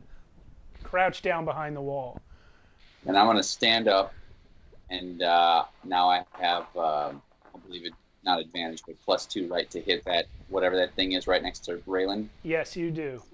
So this anger envelops him because his newfound, I don't know, well, not a patron, but his newfound person to protect or thing to protect has gotten hurt. And so, because Abe told him to protect Raylan, so now he is going to just get pissed. He's going to attack. First of all, first he's going to use his bonus action to bring the hex that was set on the other guy who died over to this guy. Okay. And probably not going to do any good, but we're going to throw it on him anyway. And then he's going to just he's going to make it first. He's going to make an attack roll on with his packed weapon, with his Mace of Terror. Yes. Mace of Terror. He rolled an 18 to hit. That is a hit. Awesome. So with Green Flame Blade set in place, since it's one of his cantrips, and it's kind of ignited. Yeah. I'm not really sure how that works. How to roll damage for that? I think it's 1d8 plus, or maybe it's just 1d8. It's the regular damage from your mace, and then there's some fire damage from the spell, right? Yeah, so it's a 1d8. So the damage from the mace is a 3. No, 5. Sorry, 5. That's okay. And then I'm not sure how there is it 1d8 plus 4 with that thing. Where is it? I'll look it up. Hold on. You can find that. There it is. Yes, it's just 1d8. Sorry. But you're a level 10 character. Yeah. So this will do fire damage as well to which the is creature. 2. 1d8 is the fire damage it does. It does another. Wait a minute. You told me 5 for the mace. Yes, correct. 5 for the mace and then 2 for the fire. Is that right? Correct. Okay. And then what he's going to do is expend his spell slot and get really pissed off and use Eldritch Smite. Okay. Nice. Son of a biznatch. Ooh. Because he got this rage within him. So it's another D8 plus 1d8 per level of the spell slot, which is 5. Eldritch Smite, so 68, I believe. Is this this thing is huge or smaller, correct? Yeah, it's definitely smaller than that. Let me check its exact size. It is large. So it does another. Hold on a second. 1d8 force damage plus another 1d8 per level of spell slot, so 5 plus 68. So it just did 20 force damage, and it's now knocked prone.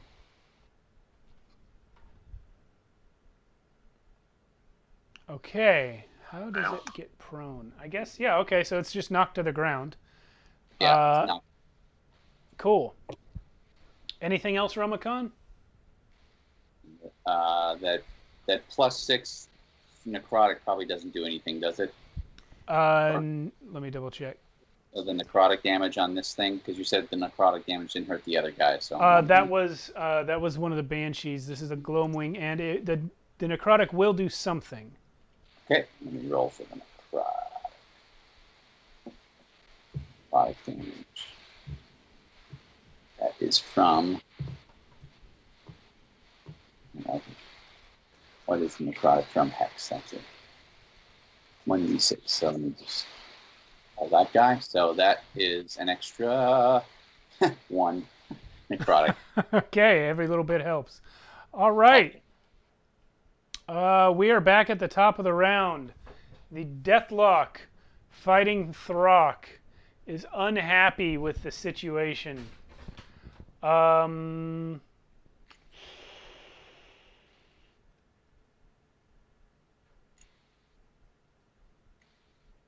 boy. The internet's starting to fail me, so we're going old school on this spell.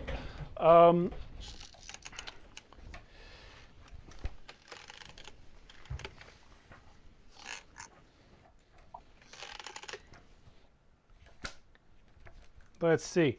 He is going to cast Blight on Throck. Oh. Okay. Jeez. Counterspell.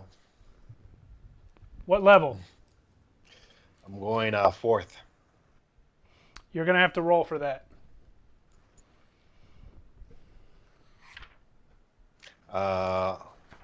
See, what do I roll?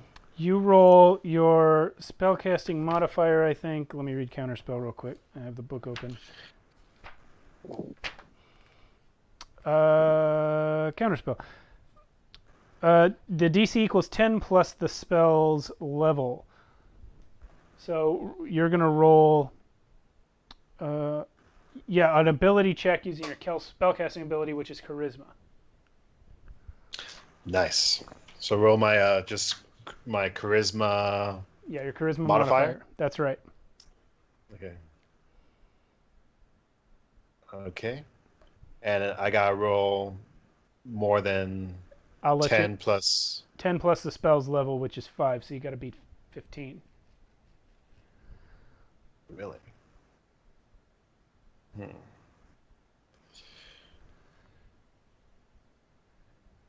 it's not a saving throw, right? It's just a charisma check? Correct.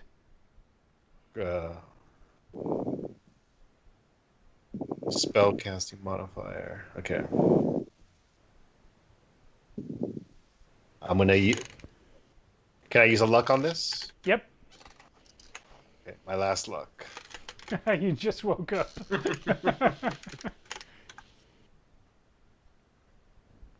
All right, I got 12. Okay, you fail. The spell goes off. Throck. Thanks for trying. Yeah. I tried. You 4th tried a level. lot. You tried Yeah, it's a 4th lot, level. a lot. Yeah. So a saving throw. Yeah, do a Constitution save, please. 22. You pass. So it's gonna be. He didn't even need my help. Nope. Yeah. Would have been better if it would have worked. Because I know I'm going to take half. I know this spell. Yeah, he still has to take half. It's not pretty. It's not going to be pretty. That's correct. It's great. I love this spell. Not when it's pointed at Throck, you shouldn't. Well, no. Oh. But it's a good spell. You're going to take 17 necrotic. Oh, wait. Sorry. This is at 5th level. You're going to take 25 necrotic. So is that what I'm taking, or is that half of? That's what you're taking. Okay. Yeah, that is half. Yep. Oh, wait. Actually, technically, that's not correct. It's 21 necrotic, because I didn't half the last die. Okay. Okay. And that last die rolled max, so that's good. Okay. Yep. Cool. So that's his action. Took a while to resolve that action, what with the counterspell and the luck. Okay. That's all he's going to do. He is aware that moving away from Throck is a bad idea. Darrow, it is your turn. A lot of different directions I can go right now. For some reason, Darrow feels a kinship to protecting Bjorn. So he's actually going to run along the wall to the flying thing that's attacking Bjorn. Okay. The moonbeam's there. Yeah, that's correct. The moonbeam is actually Oh. right here. Well, then I'll run not along the wall. I'll run on the inside. That is also possible, yeah. Alright. Can I make it to the bat thingy? Yeah, because If these are that's the case. stairs. You can go up that way and get there. Great. I will do that. While I'm running, I draw my sword or my rapier, and it like glows with that black aura that it has. And I'm going to swing at the bat. Do it. I'm With probably flanking. Yep. I don't even need it. I got a really high number. Like 32 or some weird number. It's really high. It hits, obviously. Okay. Okay. I am going to add Divine Smite to that. One question. Is that creature a fiend or undead? Yes. Okay. Then I will have to use my calculator because I don't have enough dice. Are you also doing sneak attack? Because you are flanking. Yes. Oh, snap. All right. This guy, so far, has only taken 3 damage from Throck's fire at the beginning. Okay. It's going to take 40 damage, and... What type? Hang on, let me do that math real quick. 25 radiant, and the rest is piercing. Okay. Oh, shoot. I'm sorry. 45 damage. 25 radiant. The rest is piercing. So you come sailing in with your rapier and stab the crap out of it. You have taken a good chunk of its life away, but it is still very strong looking. Okay. And then that attack was faster than it's ever been. Yeah. And I'm going to swing at it again. Oh. Look at this guy. Paladin 5. 22 to hit. It's a hit. Unfortunately, I can't do another sneak attack. Yeah. You could do another smite if you wanted to, though, right? I could, and I shall. Shoot, I'm still out of d8s, so... What I need? 5 d8. Yeah, I'm gonna roll. Help roll. Okay. This one's gonna be 40 damage. Right? Yes. Okay, he takes 40 damage, and you have taken this from a terrifying-looking threat to something that's probably on its way out. Does radiant matter? Should I do the math? It doesn't matter. Okay, great. The only thing that would matter is if any of it was poison. Copy. Cool. That was a good. That was a good turn. 80 However, damage, somewhere around there. yeah, you did 85. 85. Yeah. Wow. Oh, I'm sorry. Offhand. Yes. Offhand bonus action attack.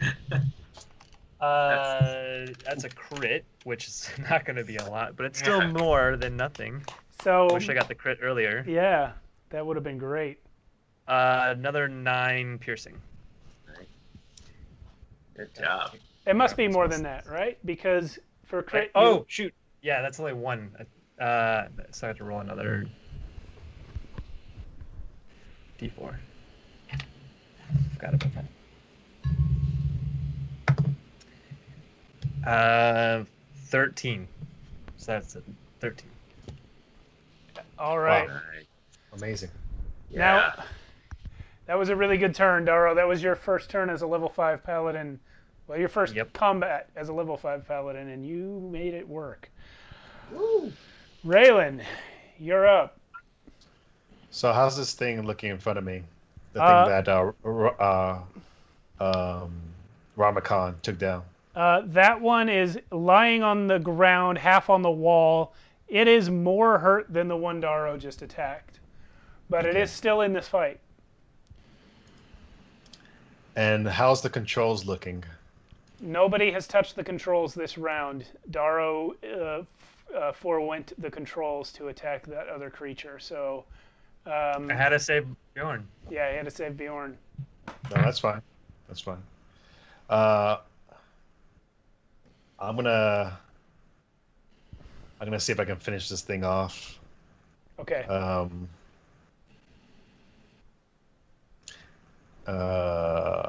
You know what?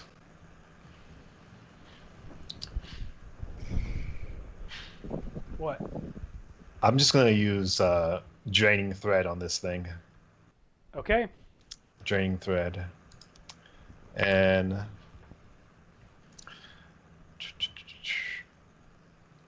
so 8d6.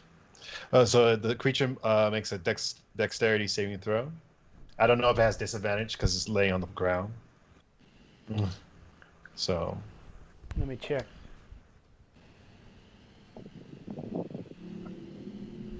No, it doesn't have disadvantage, but it fails anyway. Okay. So.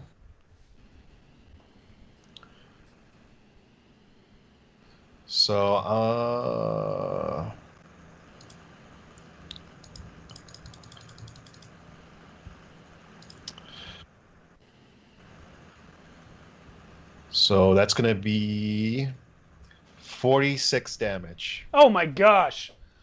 This thing 46. Okay. Yes. Is it necrotic? It is. It's got to be necrotic, right, for draining? Yeah, through? necrotic. Yeah, necrotic. Okay, so it's actually only going to take half, but that is still enough. You yank the life out of this thing. It takes 23 necrotic damage out of its 21 hit points and is gone. Whew. And it crumples to the ground and starts to shrivel into dust right in front of you.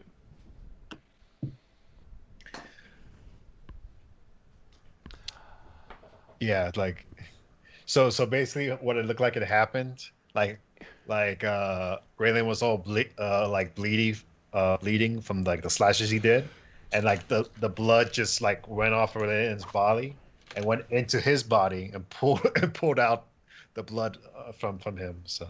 Yep, and you got That's healed really by cool. that, right? Yeah. Well, I healed up all the blood that I used up to cast. Great. Yeah. So you broke even. Yeah, I broke even. Yeah. Banshee, one's dead, one's banished. Oven, you're up. All right, Oh. let's. Wait, Sorry. Yeah. One more thing before my turn ends. I do yell to Oven, get to the controls. I if don't you need can. you to tell me that. Get to the controls if you can. Don't need you to tell me that. Get to the Okay. controls if you can. Bickering. We're gonna go ahead and move the moonbeam to the still living There it Bat is. thing. Yeah. It's not really bat-like. It's more dragony, but kind of dead. The flying thing. Yep. And if you would like to make a con save on that, Love to. Failed. 26 damage, radiant. Phew. Ouch. And then I am going to, with my bonus action, 2, 4.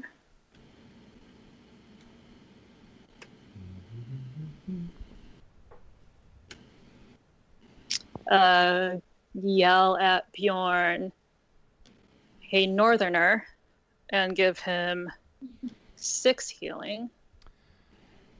It has no effect. Interesting. No. And then I'm going to stroll over to the controls. You're doing all of this so fast. It's blinding.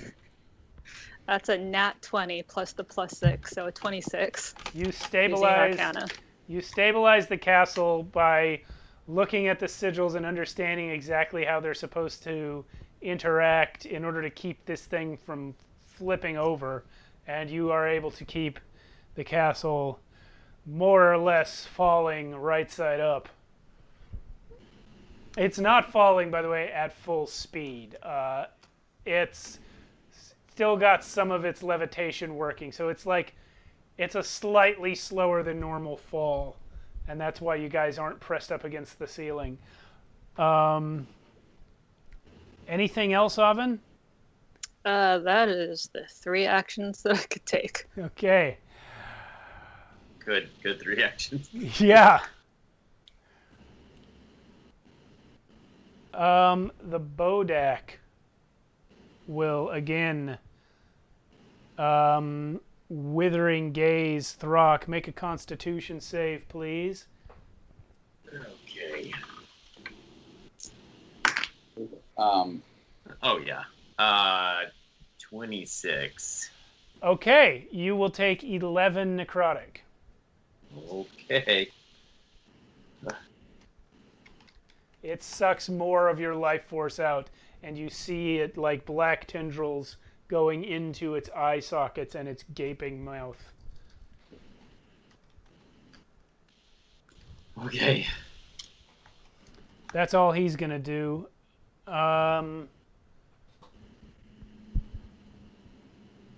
Yeah, so the Gloamwing on the ground is very injured, but clearly its greatest threat is Darrow.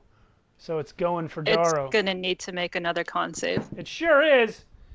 That is 16. It's gonna take half of 21. Is it though? Yup. Most of that. It takes most of that, and then it's gone. All right. It crumbles into Save. dust on the ground. I'm gonna give Oven a quick nod, like we saved Bjorn. Yeah, we did. You are welcome to use any sort of reactions you might have as this creature dies. Yeah, I will go ahead and do that, I guess. Okay.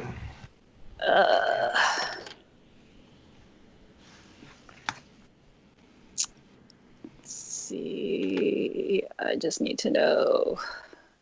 Have you ever seen the rain? I'm gonna give Throck 9. Thank you. That Welcome. does have an effect. Oh, it has such an effect. Just such an effect. Throck, it's your turn. Great, reckless, great weapon master, all the things. Are Going you for averting this. your eyes from the Bodak still? I'm still concentrating on that other guy. That's what I I thought. don't even care about the Bodak. Clearly. Clearly. Whatever, 20 to hit. Sure. We'll say it's 20, but it's more than that. Yeah, it hits. Yeah, okay. Okay. And that's going to be 9, 17, 19, 29 points of bludgeoning damage. He's gone. You smash him to pulp. Well, you smashed him to ghostly bits of armor and clothes. So there's just one left Awesome. Well, that we can see. yeah, the one that was banished still is alive. It's just not here right now. So, all right, well, that one's dead. Now I'll look around. Okay, what do I got to do for averting the eyes? Because that's not happening. Okay. If at any point you stop averting your eyes, you must make the saving throw. It's Constitution. Wait, what? Are you gonna look at the Bodak? No, yeah, I'm going to look at him. There's no reason why Throck wouldn't at this point now. So I'm looking at him. Take a Constitution saving throw, please. Sure will. Nat 1. Oh. Even with your bless? Nat 1. Just kidding. Doesn't matter. Doesn't help. Yeah. Is this a spell? Throck. No, it's not a spell. It is a constant effect of this creature. Anyone within 30 feet at the start of his turn, or if he stops averting his eyes, has to make the save.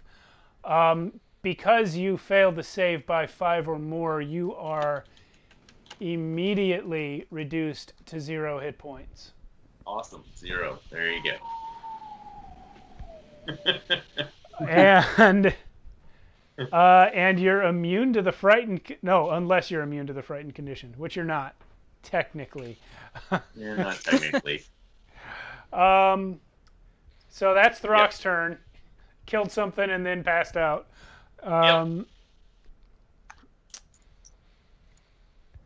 Radomir Utgast has a turn, and as one of the wise is wont to do, averts his eyes.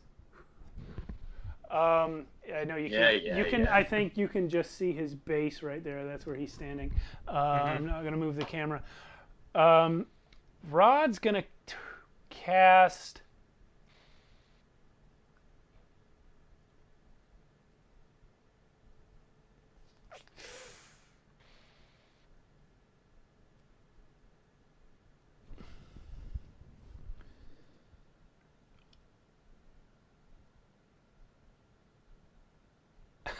No, he's not doing that.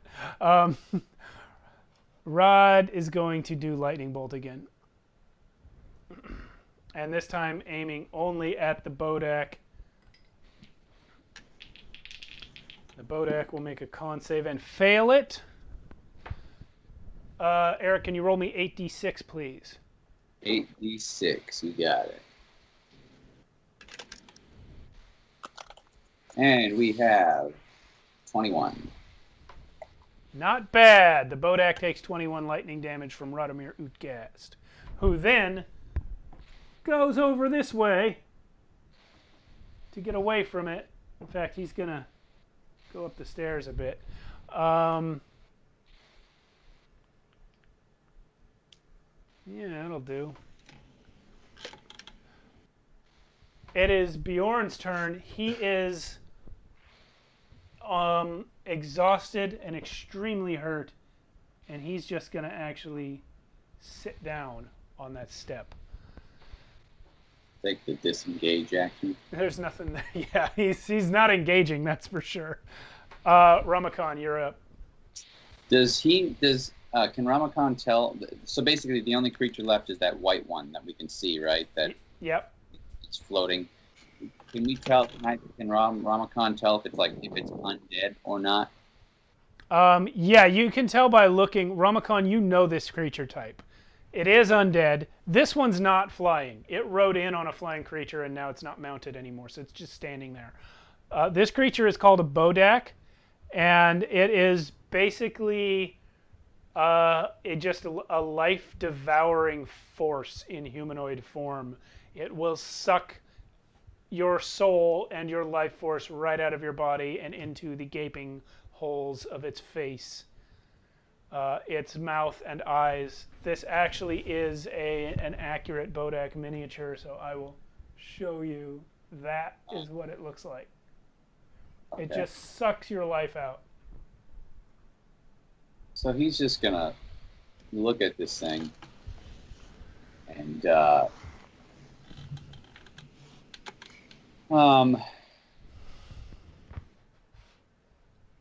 he's gonna like kind of point to its brain and cast synaptic static. Oh, okay. Pointing right at its brain. Do that. Right at the brain. Creature must make an intelligence saving throw. Yeah, that's Okay, wise. Fail. Haha. It rolled a Right. 7. Yeah, you definitely failed. Let me It rolled roll, a 9. It became a 7. roll for damage here. It's just 8d6. So you just took 24 psychic damage. And now the target has muddled thoughts for 1 minute. So during this time, it has to roll a d6 and subtract the number rolled from all of its attack rolls and ability checks, as well as Constitution saving throws to maintain concentration. That would be devastating for him if he were still here. You've killed him. Nice. Good job. nice. You have Nice. staticked him away.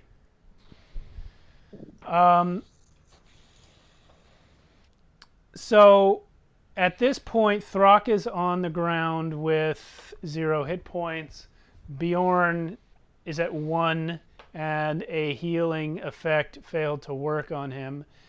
And the rest of you are however the rest of you are. Oven's gonna run across the bridge. Sorry, we are still in initiative though, because the one banshee is only banished for 1 minute. So Okay, then Oven is not gonna run across the bridge. Oven is gonna take her bonus. you have for her a little reaction. time. It's you can run across the bridge because it was 3 rounds. The banishment was on the first round, so you have about 42 seconds before this thing reappears. Do we know where it's going to reappear? Yes, Rod is going to tell you. I can concentrate for another 42 seconds, and it will reappear exactly where it left from. Happen. Question. Yeah. Wasn't the castle like falling this whole time? Yes, that's a good point. So we should stay in initiative order for that purpose. Darrow stabilized it the first round. Raylan But stabilized it.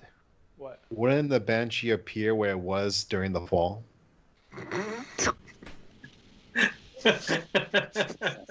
Sorry, I spit. It actually made me spit.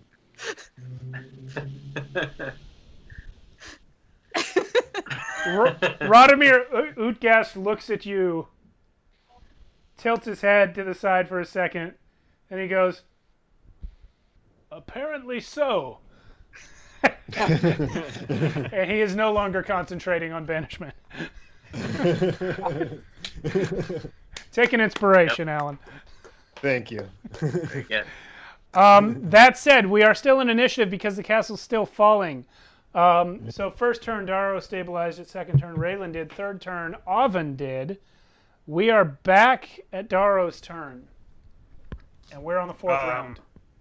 I'm actually gonna reach down to Bjorn and lay a hand on him and ask him, Bjorn, are you okay? And I'm gonna use 5 points of lay on hands to see if it helps. Nothing happens. Your 5 points are wasted. Bjorn says, "I don't understand what's wrong. When did this start? I got hurt yesterday. We all did. I don't seem to be able to recover."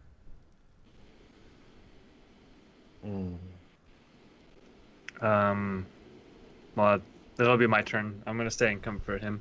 Okay, Raylan. Does Ramakon, he searches through his books to see if he can figure some sort of... You don't have time to search through books. You're in a falling castle. You have 6 seconds. Yeah. It's Raylan's turn. He's a librarian. That little exchange of dialogue took the whole round for those. Do I need to still control the castle? Yep. No one has yet. It's still falling. No one's done it this round. All right. I'm gonna try to control the castle. Okay. I'm gonna walk up to him and help him if I can. This one was 11. You failed. Oven, your turn. I'm gonna roll my eyes. Okay. 2, 3, 4, 5, 6, 24. Okay, you have stabilized the castle. I'm going to use a bonus action. Okay, to do what?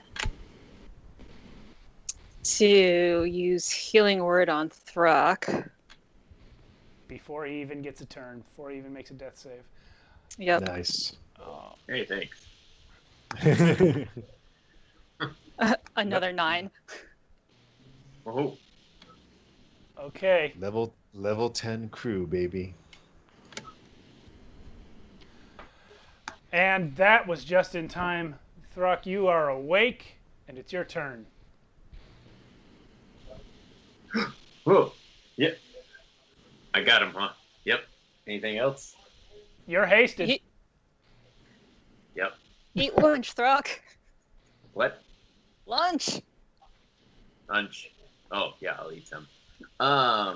There's food So- all over you. You can eat that. Yeah, You yeah, don't have yeah, to eat yeah, the I'll eat- the undead creatures. I'll eat some. I'll go across the bridge over to and go. All right. What are we doing? And I'll take a deep breath to do a second wind. Okay, second wind. All right. Forgot you had that. There's a lot to do with the bonus action. At this point, with Throck restored, and everyone except Bjorn able to continue taking turns every round, I'm going to say it's mathematically unlikely that you don't get this thing to land safely. So with all of you working together, you're able to keep the castle stabilized. It's continuing to fall like this, and then it crashes into the earth and digs into the ground. It's like Independence Day. Yeah, it's almost straight down, but it's a bit of a skid. I'm going to need you all to make dexterity saving throws. So Prepare for impact. Yeah. Make dex saves, everybody. If I fail this, I'm gonna.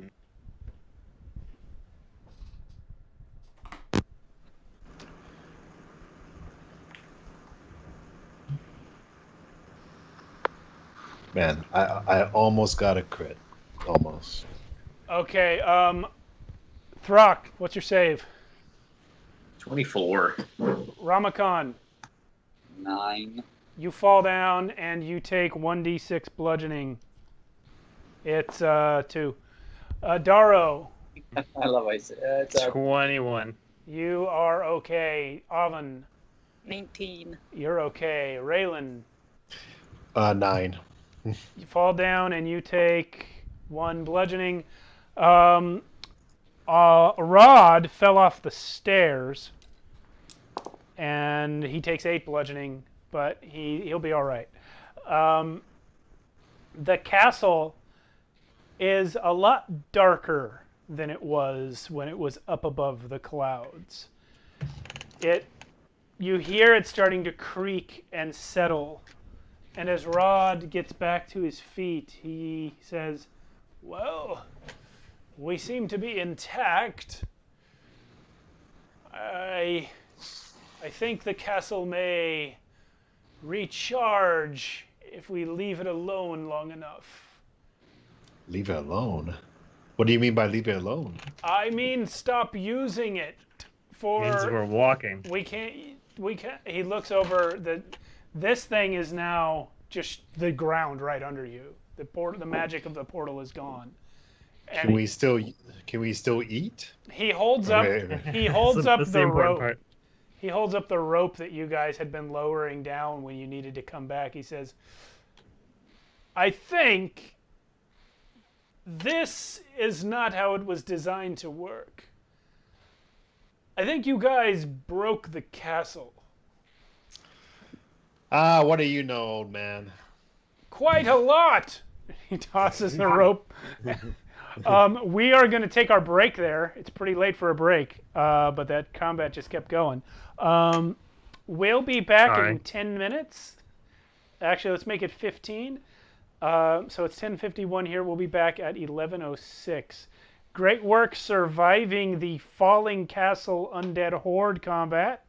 Wow. We'll be back in 15 minutes. Thanks for watching, everyone. See you soon. Welcome back. Thanks for sticking around through the break, if anyone did. I don't know, the chat's been very quiet tonight. I don't know if anyone's here, but I'm sure they will see us on YouTube in the future. So the castle has crashed. You are, by your best estimation, still within a very short distance of the city of Zahir. In fact, not too far from the very spot you teleported up from yesterday. Awesome. Yeah. Throck's castle is going to be an interesting addition to the landscape, for it is an enormous palace scaled up for giants and made of compressed clouds shaped into bricks. So, the front door is 80 feet high, and you're all in it on the ground where it was never meant to be. Rod, continuing to explain what he thinks went wrong. You all never really learned the proper way of using this item, gesturing towards the portal. Every time you went down, you were essentially wedging it open by dropping this rope through and leaving it there.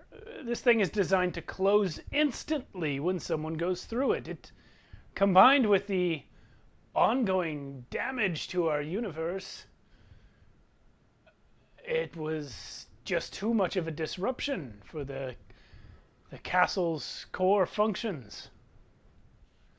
I think if we let it rest for some period of time, it may eventually regain its buoyancy.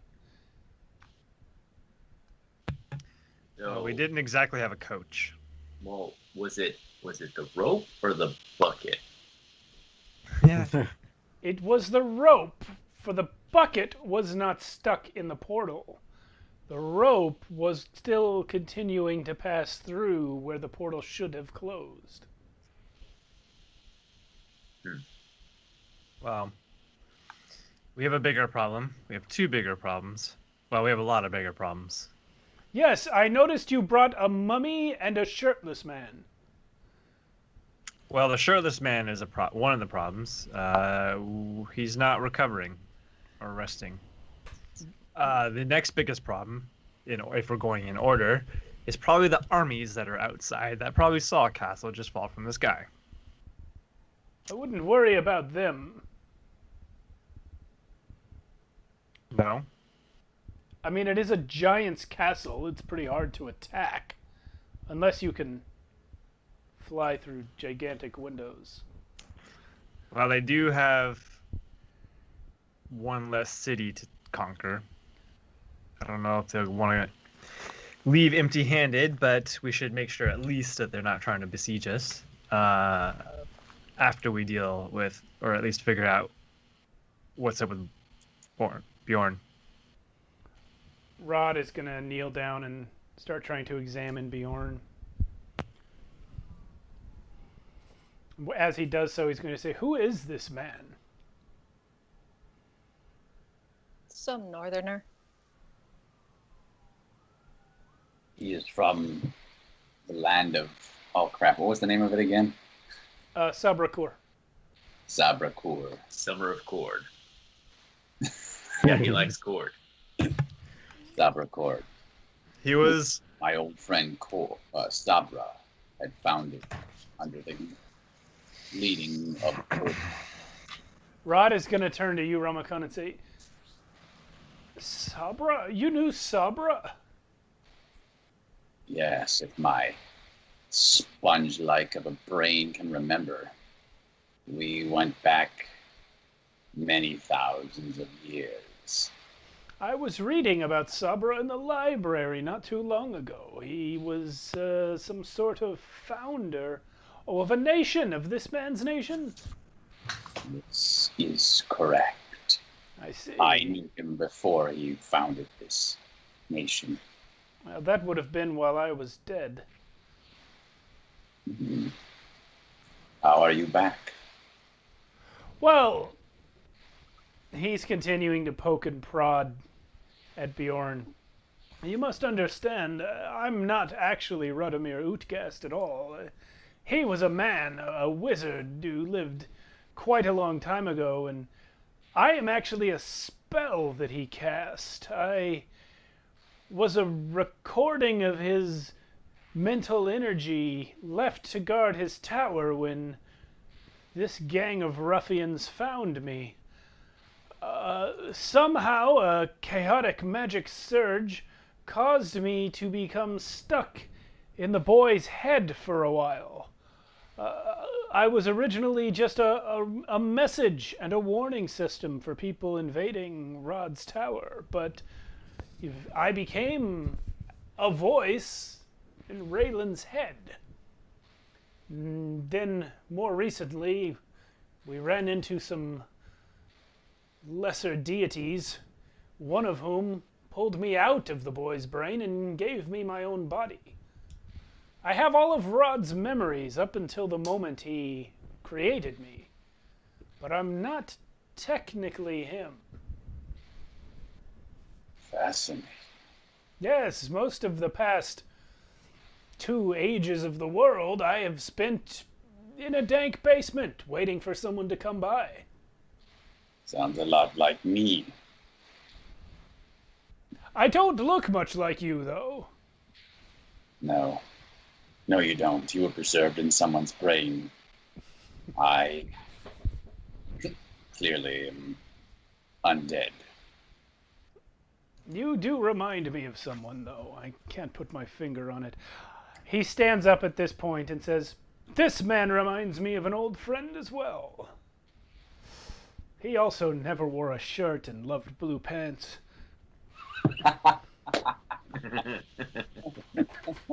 I totally know where you're going. But he says, clearly there is some sort of disease at play. There are many wasting sicknesses which can prevent a person from being able to accept magical healing. What kind of beings did you do battle with down there? Or I guess over there. Some of the nicest fellows you'd ever want to meet. Yes. I understand there were mind flayers. There were mind flayers. There were oozy things, black dragon thingies, shadowy thingies, tentacles, all kinds of crazy stuff.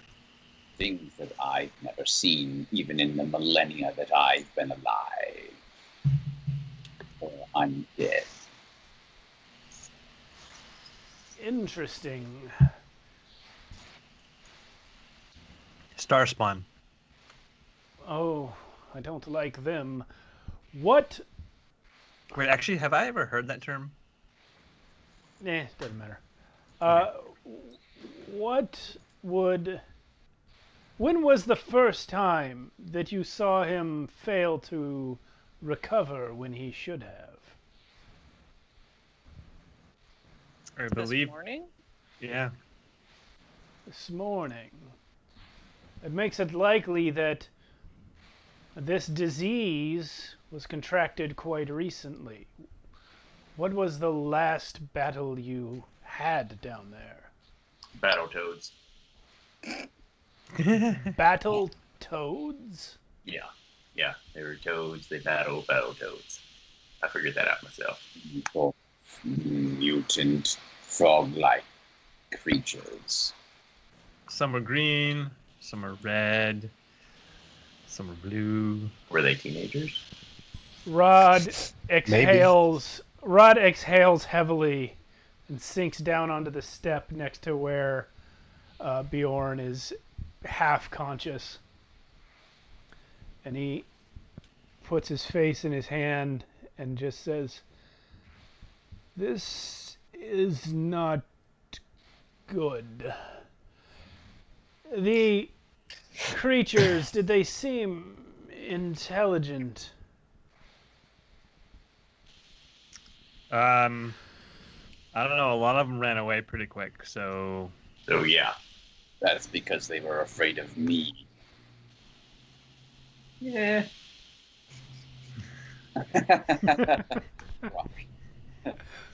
I've heard it both ways. I'm gonna nudge Ramakan and be like, just let him have it. He's going to cast a little spell on Bjorn, which Ramakan, you recognize as Detect Thoughts. What? Sorry, continue. Yeah. So Ramakan, you recognize that Rod is casting Detect Thoughts on Bjorn, and then he sits back. "I have read Bjorn's memories of the battle. It is as I feared. I didn't know they still existed, but the Mind Flayers have in their service the Slods, or the Sludai, as they are sometimes known. These creatures reproduce by attacking victims. Their claws can impart certain effects. Tell me, what color Slod was Bjorn fighting?" Didn't you see it in his memory? "It wasn't very clear. He's quite ill. I saw the creatures when they appeared, but I saw all of them." "If it was a red Slod, That's exactly what it was. then he will have an egg inside him somewhere. Gross. If it was a blue Slod, then he is cursed with a magical sickness. In both cases, he's in trouble. If the egg hatches, it will burst from his body. If the sickness comes to fruition, he will transform entirely." Alvin lifts up a sickle. We can find out if he has an egg in him. No, thank you. Is there anything you can do for him? I believe what is required is restoration magic. Let me try something. All right. So I walk up to him, to Bjorn, and I do the Miyagi. As you do, black energy begins to form around your hands. And I put a hand on him, and I conjure Arathis, or whatever is giving me this energy, and I cast Lesser Restoration. Okay. So you see Daro's hands as he does this, and it's not exactly like black energy coming out. It's more like his hands, as he rubs them, appear to darken as though he were moving them into the shadow of something, even though there's nothing there. And when he places his shadow-covered hands onto Bjorn, the shadow expands and envelops all of Bjorn's body. And when it suddenly contracts, it shrinks into his skin, and you see in all these different places where the darkness just breaks into little puddles and then gets like sucked in to Bjorn's skin, and you hear almost like a cracking of ice, and you see Bjorn take a really shallow breath and then breathe out, and you see frost in the air as he breathes out really cold breath. And then all of a sudden his breathing stabilizes. And he wakes up and looks around. He still looks real bad. He says, What is happening? Wow. You Amazing. may... Go ahead. Amazing, Daro. No, Raylan just praises you, Daro, and he's just like, wow, that was cool. Well, that was ooh-ha. I've never done that before. That's new. I'm also glad I had one spell slot left. Rod looks at you and says, "Sir, are you a cleric of some deity?" I'm not sure. Typically, this type of power is granted by divinities. It was granted to me Ah, may by I? Arathis. Ah, that explains most some likely. things. That explains some things.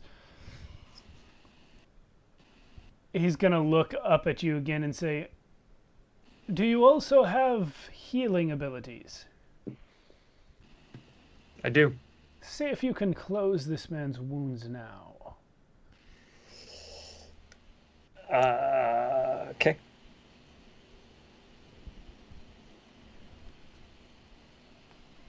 I can do... Yeah, I'll just do touch. Okay, lay on hands. Lay on hands, yeah. We're going to go 19. Going to give him a full 19 HPs. Okay, yeah, most of Bjorn's wounds close up, and you see the gaunt look that he has to his face vanish as his cheeks fill out again, and he wipes the cold sweat from his brow and stands to his feet. He looks at you and says, "By Cord, thank you, sir. I have never seen magic that can bring a man to his feet from the brink of death." I mean, I kind of do it sometimes. Thank you then, too. Yes. It's strange that my whole life all I did was take life, kill people. Oh, no, never mind. And Rod says, "Is that so? Perhaps that is why Arathis chose you. You know, she is a goddess of order and balance. Perhaps giving back some of the lives you took is her idea of balance."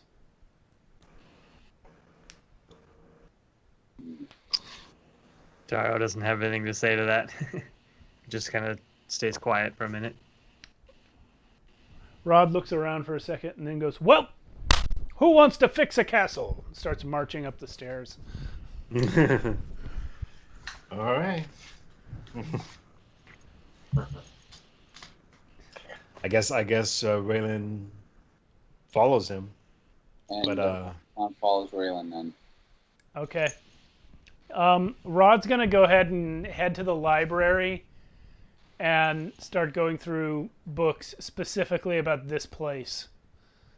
Ooh, I don't know if it's gonna this might take a while, so Raylan might go for a rest if he can. Okay. You cannot do a long rest yet because it hasn't been long enough, but you can take a short rest. Short rest. Yeah. Short rest. Who was it that originally read our book, our instruction manual? Was it Oven? Yep. I'm gonna stop Oven on the way out, or while everyone else is leaving. I'm not gonna let her leave. Okay. And Oh, we want to do this now. No, Okay. I'm kidding. Wait, what? Thing. Okay. I was gonna say roll opposing strength checks. I just put a hand on your shoulder. You can, if you stop, you stop. I'm like, so I turn to you and like, Avin, how did we break this machine? We need to, I don't know, I feel like we need to know more about it. Probably yes. There's nothing else in the book, right? What book? The instruction manual for this thing, this portal. There's an instruction manual? The one you read. She was wasted. Oh, yeah.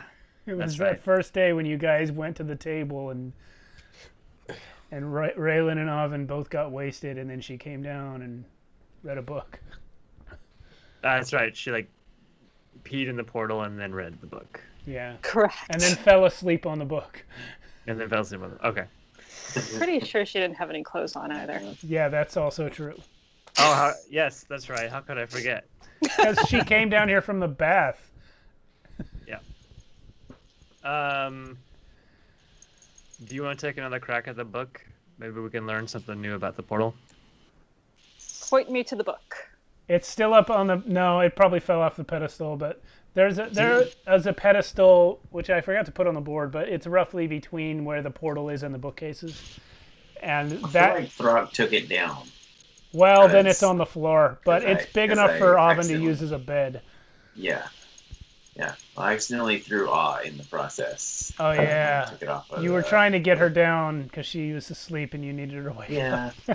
Yeah. Yeah. I wasn't given good instructions. So, Yeah. over the course of the next few hours, everyone can take a short rest. Between Avin, Rod, and Ramakon, you learn some of the very intricate magical weavings that are intended to keep the castle aloft and thus safe from ground incursions. Rod believes he can repair the place, given about a month to repair the magical spells. He's going to have to adjust them for the rapidly decaying nature of the universe itself. Valakon would love to learn, if he can, any of these, and anything new he can glean from Radomir, because Radomir is like his idol. Rod is like, I don't understand, sir. Where is it that you know of me? I came across your book. My book? I've written many a book, sir. What was it called again, Steve? The one that you had in your tomb, it was actually the spell book of Abraxial, which briefly was in Rod's possession on a number of occasions. So it was kind of like their shared spell book. Ah, the spell book of Abraxial. He slams down the book he's holding and looks at you and says, "And where did you come across that?" In one of my libraries, when I was a human. Do you have it? Do I have it? No. It was in the tomb. Oh, is it? So it's still in the tomb then? Okay. Yeah. No, but I know where it is. No, you don't. You don't know where the tomb is anymore. Abe Oh, I sent don't? it. Abe sent it to another dimension. Oh. My patron has changed locations on me, assigned me to a new task. I used to guard it, along with a few other items. And at this point, the penny finally drops for Rod. Who is your patron? Abraxial. Son of a bitch! Wow. And that's where we're going to end for the week. That's a good. Good ending point. Yep. Very good. All right. So we didn't learn anything new about the portal, but we just learned about how we. You did not learn the proper way to get back up to the castle yet. Most of the research effort that Rod was doing was focused on getting it aloft again. Okay. And what about Ovid and I reading the manual? You haven't learned yet, but Okay. it's in there somewhere. But this book is so big, and Ovin's the only one that reads Giant, and there's a lot of intricacy to it. So yeah, that's how that's going. We'll be back next week. Thank you everyone for watching. Thank you guys for playing. I hope you had fun in your falling castle fight. And that was very fun. And It's a pretty unique circumstance for a fight. That was fun. next week, if all goes as planned, I may have a special surprise for you guys. We'll see what that is. Okay. Come back at the time and find out. All right, guys, I'm stopping the stream. All right. Nice.